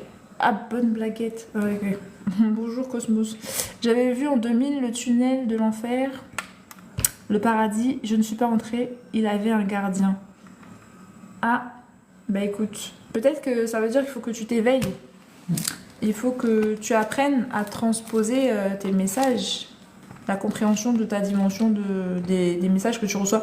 Parce qu'en général, les messages qu'on reçoit, c'est personnel. Je veux dire pourquoi. Parce que Dieu, en fait, il vous met à cœur des choses que vous allez seul vous comprendre. C'est pour ça qu'il utilise le songe. Parce que c'est pour que ce soit privé entre vous et lui. Pour que, justement, il n'y a pas d'interférence entre lui et quelqu'un d'autre, en fait. Vous voyez comment je veux dire? Entre soit un esprit des ténèbres ou même un esprit de l'homme. Il veut réellement que c'est lui qui vous conduit dans une vérité qu'il veut vous transmettre. Et c'est pour ça qu'il utilise des songes, parce que c'est propre à vous. Normalement, vous êtes le seul à pouvoir interpréter ce qu'il va vous dire. Parce que nous, on n'aura pas la compréhension. Et je vais vous dire la vérité. Parce que vous avez vu... Alors, si vous avez lu la Bible, il y a un moment, il y a un pharaon qui demande à ses mages de lui interpréter les songes. Mais eux, ils n'arrivaient pas. Parce qu'ils ne peuvent pas, c'est fait exprès. C'est pour ça que Dieu passe par ce mode-là. Parce que normalement, Pharaon était censé pouvoir traduire ça. Mais il n'a pas su. Parce qu'il n'a pas assez travaillé sa spiritualité pour comprendre ça. Ce que Dieu voulait lui donner comme interprétation. Ce qui fait que Daniel est venu à Pharaon pour je ne sais quelle raison. Et il a dit, donne-moi 3 jours et je reviens avec l'interprétation. Il a dû prier Dieu pour que Dieu lui donne la révélation de ce que il avait mis à cœur dans le Pharaon. C'est parce que normalement le langage qu'utilise Dieu à travers les songes, c'est propre à vous-même. Il n'y a que vous qui pouvez le traduire normalement.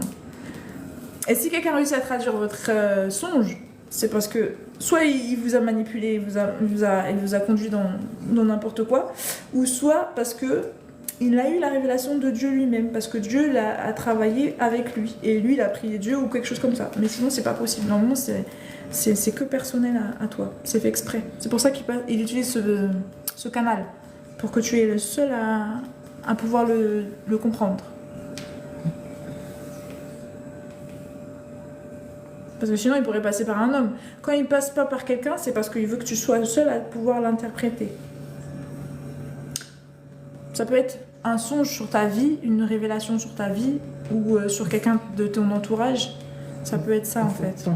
Il faut te pencher sur ta spiritualité. Et il faut lui-même lui prier. Tu peux revenir en prière pour lui demander l'interprétation, la compréhension. C'est important en fait. Faut pas passer à côté. C'est pour ça, chercher Dieu et demeurer dans une relation avec Dieu, c'est continuel. C'est comme quand tu as une relation avec tes amis, tes parents. Et il faut demeurer proche de lui, dans sa parole, pour avoir sa compréhension aussi. Si tu t'éloignes de lui, plus tu t'éloignes de lui, plus tu auras du mal à comprendre et saisir ce qu'il te dit en fait. Ça te pique? Non, ça me grattait un peu. Ah bah c'est ça. Parce que c'était pas bien mis en fait. Voilà. Parce que c'était trop collé en fait. Avant l'assassinat de notre président en 2000, Dieu m'avait parlé 3 semaines avant. Tu vois, c'est peut-être une révélation qui voulait te prévenir. Hein. C'est ça. Dieu, des fois, alors je vais vous expliquer un truc. Dieu peut aussi te faire, surtout sur les prophètes, il est dit que Dieu donnera des prophéties à ses enfants, à ses élus, pour intercéder. En fait, il y a certains qui sont là pour qu'ils prient pour les autres. Ça veut dire quoi? Ça veut dire qu'il y en a, ils n'ont pas cette dimension de relation avec Dieu. Mais Dieu compte sur l'amour et le partage pour que ceux qui ne le sont pas de relation avec lui, qui n'ont pas de dimension avec lui, de relation, ceux qui l'ont puissent prier pour ceux qui ne l'ont pas. Est-ce que vous comprenez ce que je veux dire? C'est ça l'intercession. La prière à travers l'intercession, c'est qu'en réalité, ces personnes pensent avoir une relation avec Dieu, mais ils ne l'ont pas. Et donc, à leur Dieu, pour qu'ils soient plus proches, c'est un peu comme ce qui s'est passé. Alors, je vais vous expliquer cette dimension. J'ai cette dimension dans la Bible. Il y avait un centenaire qui était juste devant Dieu. Juste, ça veut dire qu'il était bon. Il était quelqu'un de bien. Dieu, il priait beaucoup Dieu et il pensait avoir une relation avec Dieu.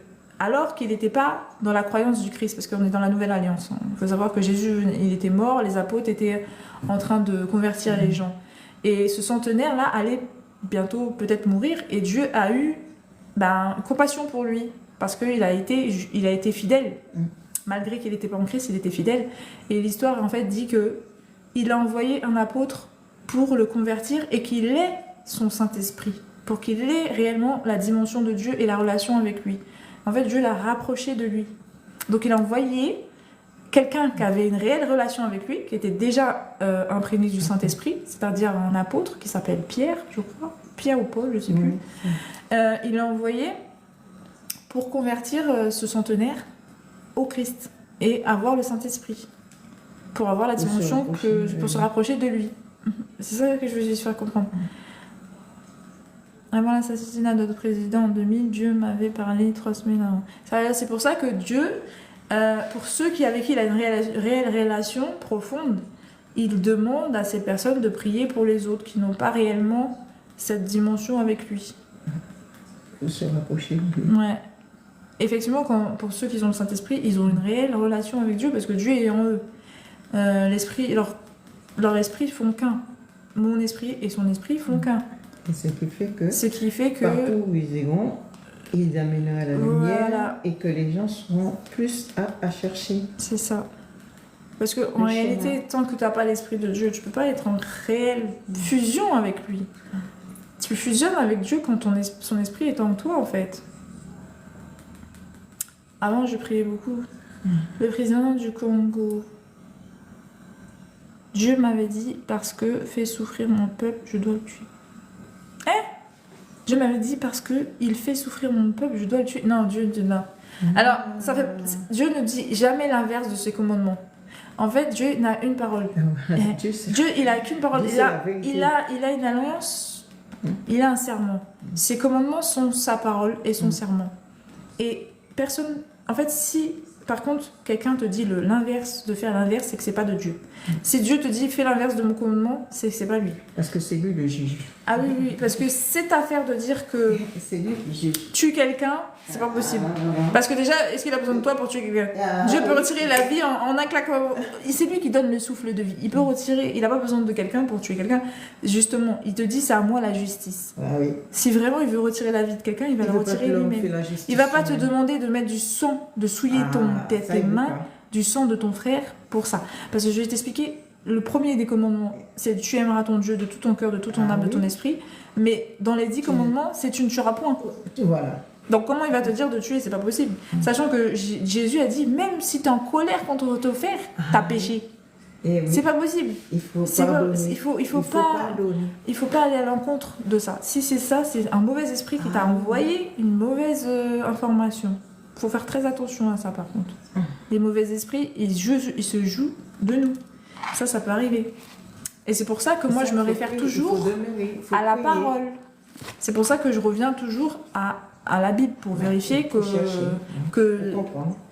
l'esprit que j'ai eu, enfin la parole que j'ai eue, ou les songes ou quoi ou qu'est-ce, ça a un rapport avec la parole de Dieu. Si ça n'a pas un rapport avec la parole de Dieu, c'est que ça vient pas de Dieu.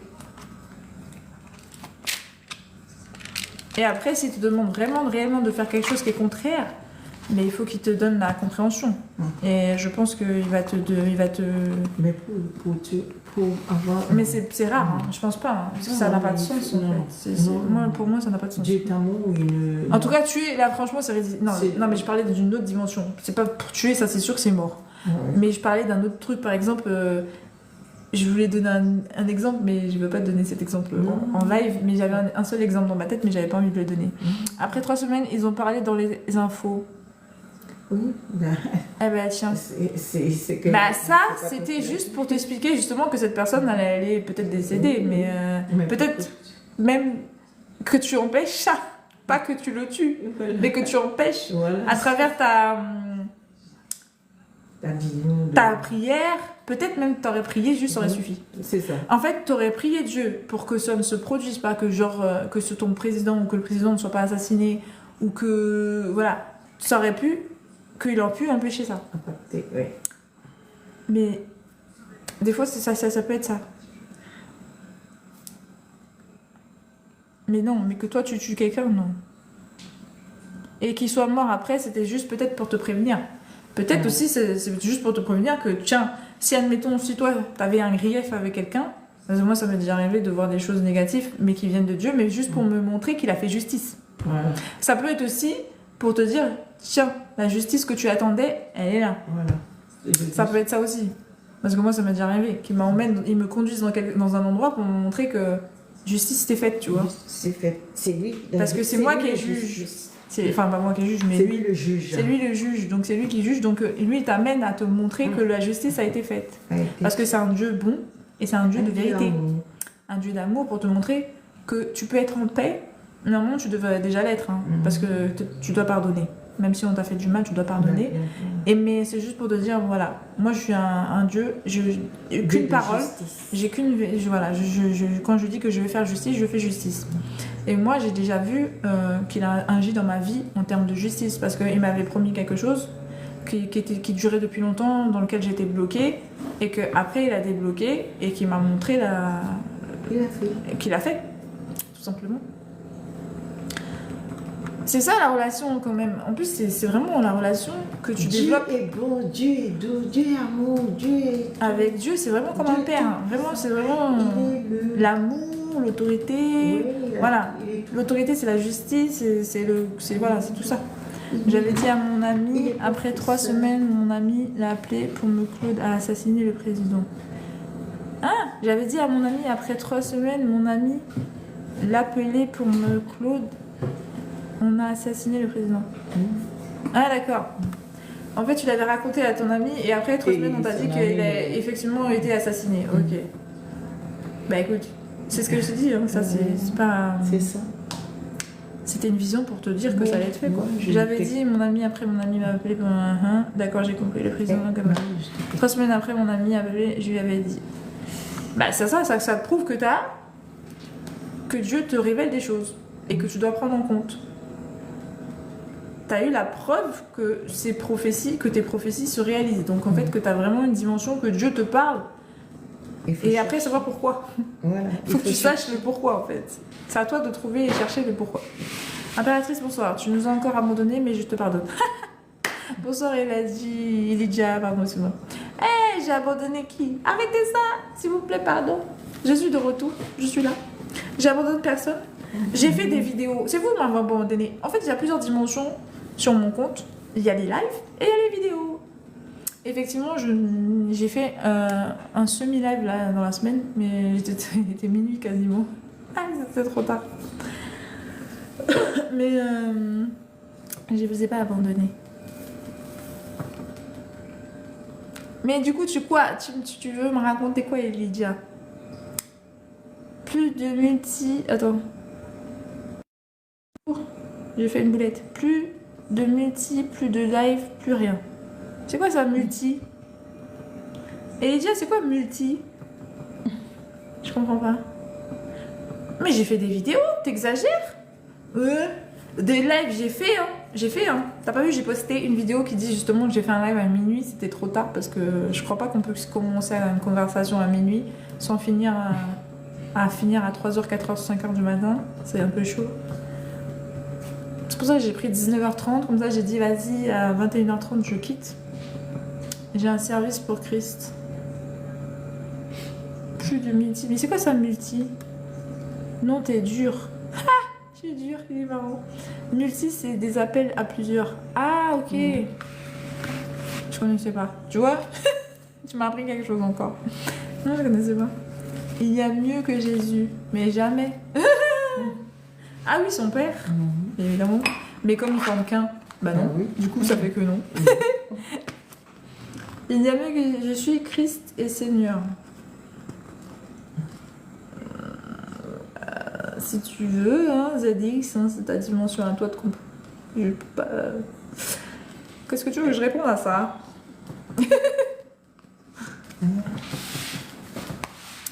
Donc voilà, en tout cas moi ça m'a fait plaisir de parler avec vous. Bah, je peux pas rester plus trop longtemps. Comme je vous ai dit, n'hésitez pas à regarder mon compte. Voilà. Et c'est pas pour vous inciter, vous forcer ni quoi. C'est juste que si vous souhaitez avoir la parole de Dieu, il faut aller parce que je lis l'évangile en fait. Je lis les évangiles, j'ai lu tous les proverbes.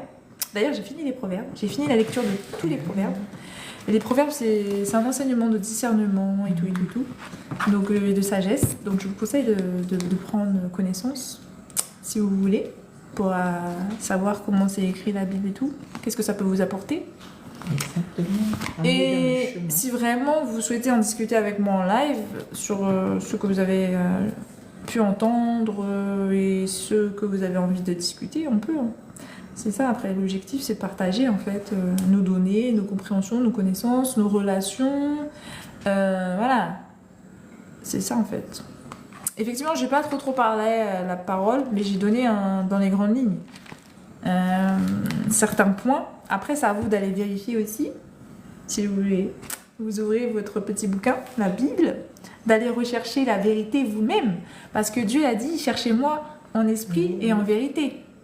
Donc quand je dis des choses de Dieu, pourquoi vous n'allez pas vérifier si ce que je dis c'est vrai? C'est ça. C'est ça en fait, si vous cherchez réellement Dieu. Si vous le cherchez réellement, pourquoi vous n'allez pas le chercher par vous-même? Et pas seulement à travers la compréhension des gens et leurs relations qu'ils ont avec Dieu. Parce que chacun d'entre nous a ce droit de relation avec Dieu. Vous avez tous le droit de partager et de parler. Il est pour nous tous. Voilà, il est là pour tout le monde. Il est pas là pour certaines personnes seulement qui ont soi-disant une certaine relation avec lui, plus que d'autres. Non.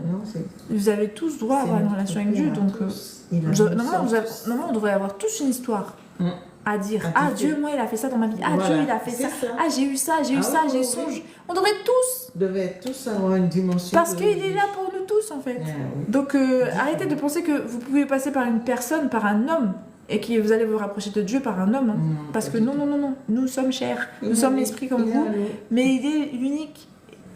Il a mis quelqu'un pour se rapprocher de lui. Oui. Il a mis son fils. Il a mis le Christ. Et il nous a dit, croyez en lui, vous serez sauvés. Et c'est le chemin qui mène au Père. Et le Seigneur Jésus-Christ est le chemin qui mène au Père. Donc si vous voulez vous rapprocher de son fils qui est Dieu aussi, hein, parce que je tiens à préciser qu'il est là depuis la création. C'est lui qui a créé la terre et le ciel et l'homme avec son Père. Donc sachez qu'il est Dieu pour nous aussi. Donc si vous cherchez Dieu, vous cherchez le Christ, il n'y a pas plus puissant en fait comme relation avec Dieu que Jésus-Christ en fait. C'est la relation la plus proche que vous aurez de Dieu de toute façon. C'est sûr. J'aime la foi, la force. Amen ZX. Oui. Hébreux 11. C'est quoi? Attends, je veux dire. Complet. Jean 14 complet. Ah oui, d'accord, tu m'as donné du texte là. On parlait ensemble. Je suis Christ et Seigneur. Ah, ok. On avait Jean 14. Jean 14. Comme j'ai dit, hein, je pars à 30, il reste 15 minutes. Donc si on peut profiter pour avoir un peu de nourriture de l'esprit. Moi, j'appelle la parole de Dieu, c'est la nourriture. C'est ça. Donc on va se nourrir un peu. Jean 14. Ça fait du bien. C'est ça que je vous avais dit, quand on partage des versets ensemble à travers la parole. Voilà. Jean 14 complet. Alors j'avais lu, exhortation de Jésus, que votre cœur ne se trouble pas. Croyez en Dieu, croyez aussi en moi. Il y a beaucoup de demeures dans la maison de mon Père. Si je vous l'aurais dit, car je vais vous préparer une place. Ah non, pardon. Sinon, je vous l'aurais dit, car je vais vous préparer une place. Et lorsque je serai allé vous préparez une place, je reviendrai et je vous prendrai avec moi, afin que là où je suis, vous y soyez aussi. L'endroit où je vais, vous en savez le chemin. Thomas lui dit, Seigneur, nous ne savons où tu vas. Comment en saurions-nous le chemin? Jésus lui dit, moi je suis le chemin, la vérité et la vie. Nul ne vient au Père que par moi. Sinon, vous me connaissez, vous connaîtriez aussi, si vous me connaissiez, vous connaîtriez aussi mon Père. Et dès maintenant, vous le connaissez et vous l'avez vu. Philippe lui dit, Seigneur, montre-nous le Père, et cela nous suffit. Jésus lui dit, il y a si longtemps que je suis avec vous, et tu ne m'as pas connu. Philippe, c'est lui qui m'a vu, a vu le Père. Celui qui m'a vu, a vu le Père. Comment dis-tu, montre-nous le Père? Ne crois-tu pas que je suis dans le Père, et que le Père est en moi? Les paroles que je vous dis ne viennent pas de moi-même. Le Père qui demeure en moi accomplit ses œuvres. Croyez-moi, je suis dans le Père, et le Père est en moi. Sinon, croyez à cause des œuvres même. En vérité, je vous le dis, celui qui croit en moi fera lui aussi les œuvres que moi je fais. Et il en fera de plus grandes parce que je m'en vais vers le Père. Et tout ce que vous demanderez en mon nom, je le ferai, afin que le Père soit glorifié dans le Fils. Si vous me demandez quelque chose en mon nom, je le ferai. Et c'est là, après, on vient aussi avec la promesse du Saint-Esprit, et comme je vous ai expliqué, la relation qu'on aura grâce à Jésus-Christ avec Dieu. Car il est le chemin qui mène au Père.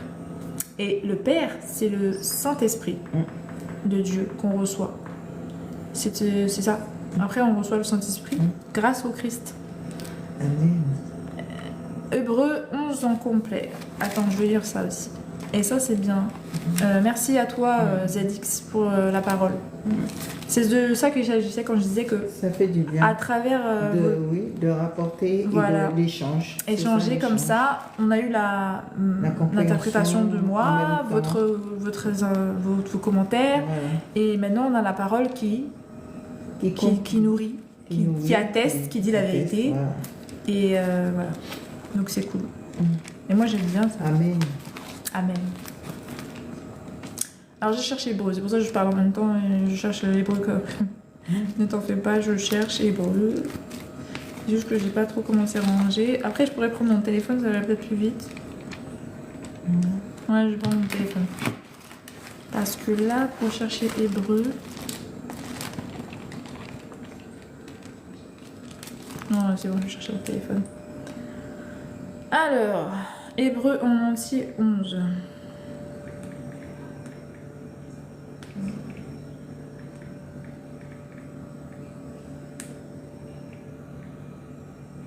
Alors, or la foi est une femme... n'importe quoi. Or la foi est une ferme assurance des choses qu'on espère, une démonstration de celles qu'on ne voit pas. Pour l'avoir possédée, les anciens ont obtenu un témoignage favorable. C'est par la foi que nous reconnaissons que le monde a été formé, par la parole de Dieu, en sorte que ce qu'on voit n'a pas été fait de choses visibles. C'est par la foi qu'Abel offrit à Dieu un sacrifice plus excellent que celui de Caïn. C'est par elle qu'il fut déclaré juste. Dieu approuve ses offrandes, et c'est par elle qu'il parle encore, quoique mort. C'est par la foi qu'Enoch fut enlevé, pour qu'il ne vit point la mort, et qu'il ne parut plus parce que Dieu l'avait enlevé.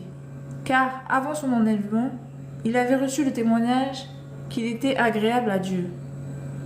Or, sans la foi, il est impossible de lui être agréable, car il faut que celui qui s'approche de Dieu croit que Dieu existe, et qu'il est le rémunérateur de ceux qui le cherchent. C'est ça, rémunérateur de ceux qui le cherchent. Il faut le chercher. Chercher la vérité, chercher Dieu. Comment vous vous rapprocher de lui. C'est par la foi que Noé divinement averti des choses qu'on ne voyait pas encore et saisi d'une crainte respectueuse, construit une arche pour sauver sa famille. C'est par elle qu'il condamna le monde et devint héritier de la justice qui s'obtient par la foi. Et là, c'est la foi du Christ. C'est par la foi qu'Abraham, lors de sa vocation, obéit et partit pour un lieu qu'il devait recevoir en héritage et qu'il partit sans savoir où il allait. C'est par la foi qu'Abraham, lors de sa vocation, obéit et partit pour un lieu qu'il devait recevoir en héritage et qu'il partit sans savoir où il allait. C'est par la foi qu'il vint s'établir dans la terre promise comme dans une terre étrangère, habitant sous des tentes, ainsi qu'Isaac et Jacob, les co-héritiers de la même promesse.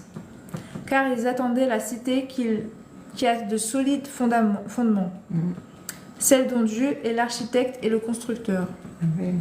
C'est par la foi que Sarah elle-même, malgré son âge avancé, fut rendue capable d'avoir une postérité, parce qu'elle crut à la fidélité de celui qui avait fait la promesse. C'est pourquoi, d'un seul homme, déjà usé de corps, naquit une postérité nombreuse, comme les étoiles du ciel, comme le sable qui est sur le bord de la mer et qu'on ne peut compter. C'est dans la foi qu'ils sont tous morts, sans avoir obtenu les choses promises. Mais ils les ont vus et salués de loin, reconnaissant qu'ils étaient étrangers et voyageurs sur la terre. Ceux qui parlent ainsi montrent qu'ils cherchent une patrie. S'ils avaient eu en vue celle d'où ils étaient sortis, ils auraient eu le temps d'y retourner. Mais maintenant, ils en désirent une meilleure, c'est-à-dire une céleste. C'est pourquoi Dieu n'a pas honte d'être appelé leur Dieu, car il a préparé une cité. C'est par la foi qu'Abraham offrit Isaac lorsqu'il fut mis à l'épreuve, et qu'il offrit son fils unique, lui qui avait reçu les promesses, et à qui il avait été dit « En Isaac sera nommé pour toi une postérité ». Il pensait que Dieu est puissant, même pour ressusciter les morts. Aussi le recouvra-t-il par une sorte de résurrection. C'est par la foi qu'Isaac bénit Jacob et Ésaü, en vue des choses à venir. C'est par la foi que Jacob, mourant, bénit chacun des fils de Joseph, et qu'il adora, appuyé sur l'extrémité de son bâton. C'est par la foi que Joseph, mourant, fit mention de la sortie des fils d'Israël, et qu'il donna des ordres au sujet de ses os. C'est par la foi que Moïse, à sa naissance, fut caché pendant 3 mois par ses parents, parce qu'ils virent que l'enfant était beau, et qu'il ne craignait pas l'ordre du roi. C'est par la foi que Moïse, devenu grand, refusa d'être appelé fils de la fille de Pharaon, aimant mieux être maltraité avec le peuple de Dieu que d'avoir pour un temps la jouissance du péché. Regardant l'opprobre de Christ comme une richesse plus grande que les trésors de l'Égypte, car il y avait les yeux fixés sur la rémunération. C'est par la foi qu'il quitta l'Égypte sans être effrayé de la colère du roi, car il se montra ferme, comme voyant celui qui est invisible. C'est par la foi qu'il fit la Pâque et l'aspersion du sang, afin que l'exterminateur ne touchât pas au premier-né des Israélites. C'est par la foi qu'ils traversèrent la mer Rouge, comme un lieu sec, tandis que les Égyptiens qui en firent la tentative furent engloutis. C'est par la foi que les murailles de Jéricho tombèrent, après qu'on eut fait le tour pendant 7 jours. C'est par la foi que Rahab, la prostituée, ne périt pas avec les rebelles, parce qu'elle avait reçu les espions avec bienveillance. Et que dirais-je encore? Car le temps me manquerait pour parler de Gédéon, de Barak, de Samson, de Jephthé, de David, de Samuel et des prophètes, qui par la foi vainquirent des royaumes, exercèrent la justice, obtinrent des promesses, fermèrent la gueule des lions, éteignirent la puissance du feu, échappèrent aux tranchants de l'épée, guérirent de leur maladie, furent vaillants à la guerre, mirent en fuite des armées étrangères. Des femmes recouvrèrent leur mort par la résurrection. D'autres furent livrés au tourment et n'acceptèrent point de délivrance, afin d'obtenir une meilleure résurrection. D'autres subirent les moqueries et le fouet, les chaînes et la prison. Ils furent lapidés, sciés, torturés. Ils moururent tués par l'épée. Ils allèrent, çà et là vêtus de peau, de brebis et de peau de chèvre, dénués de tout, persécutés, maltraités.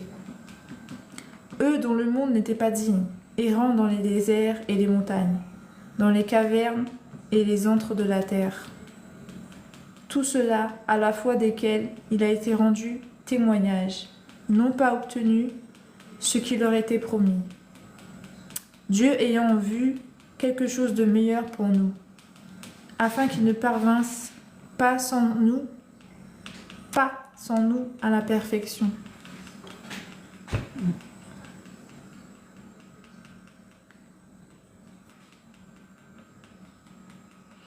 Nous donc aussi, puisque nous sommes environnés d'une si grande nuée de témoins, rejetons tout fardeau et le péché qui nous enveloppe si facilement, et courons avec persévérance dans la carrière qui nous est ouverte. Ayant les regards sur Jésus, le chef et le consommateur de la foi, qui, en vue de la joie qui lui était réservée, a souffert la croix, méprisé l'ignominie, et s'est assis à la droite du trône de Dieu. C'est avec la foi aussi. Considérez en effet celui qui a supporté contre sa personne une telle opposition de la part des pécheurs, afin que vous ne vous lassiez point l'âme découragée. Vous n'avez pas encore résisté jusqu'au sang en luttant contre le péché. Et vous avez oublié l'exhortation qui vous est adressée comme à un fils. Mon fils, ne méprise pas le châtiment du Seigneur. Amen. Et ne perds pas courage lorsqu'il te reprend. Car le Seigneur châtie celui qu'il aime, et il frappe de la verge tous ceux qu'il reconnaît pour ses fils. Supportez le châtiment. C'est comme des fils que Dieu vous traite. Car quel est le fils qu'un père ne châtie pas? Mais si vous êtes exempt du châtiment, auquel tous ont part, vous êtes donc des enfants illégitimes, et non des fils. D'ailleurs, puisque nos pères, selon la chair, nous ont châtiés, et que nous les avons respectés, ne devons-nous pas, à bien plus forte raison, nous soumettre au Père des esprits pour avoir la vie? Nos pères nous châtient pour peu de jours, comme ils le trouvaient bon. Mais Dieu nous a... Alors attends, je reprends. Nos pères nous châtient pour peu de jours, comme ils le trouvaient bon. Mais Dieu nous châtie pour notre bien, afin que nous participions à sa sainteté.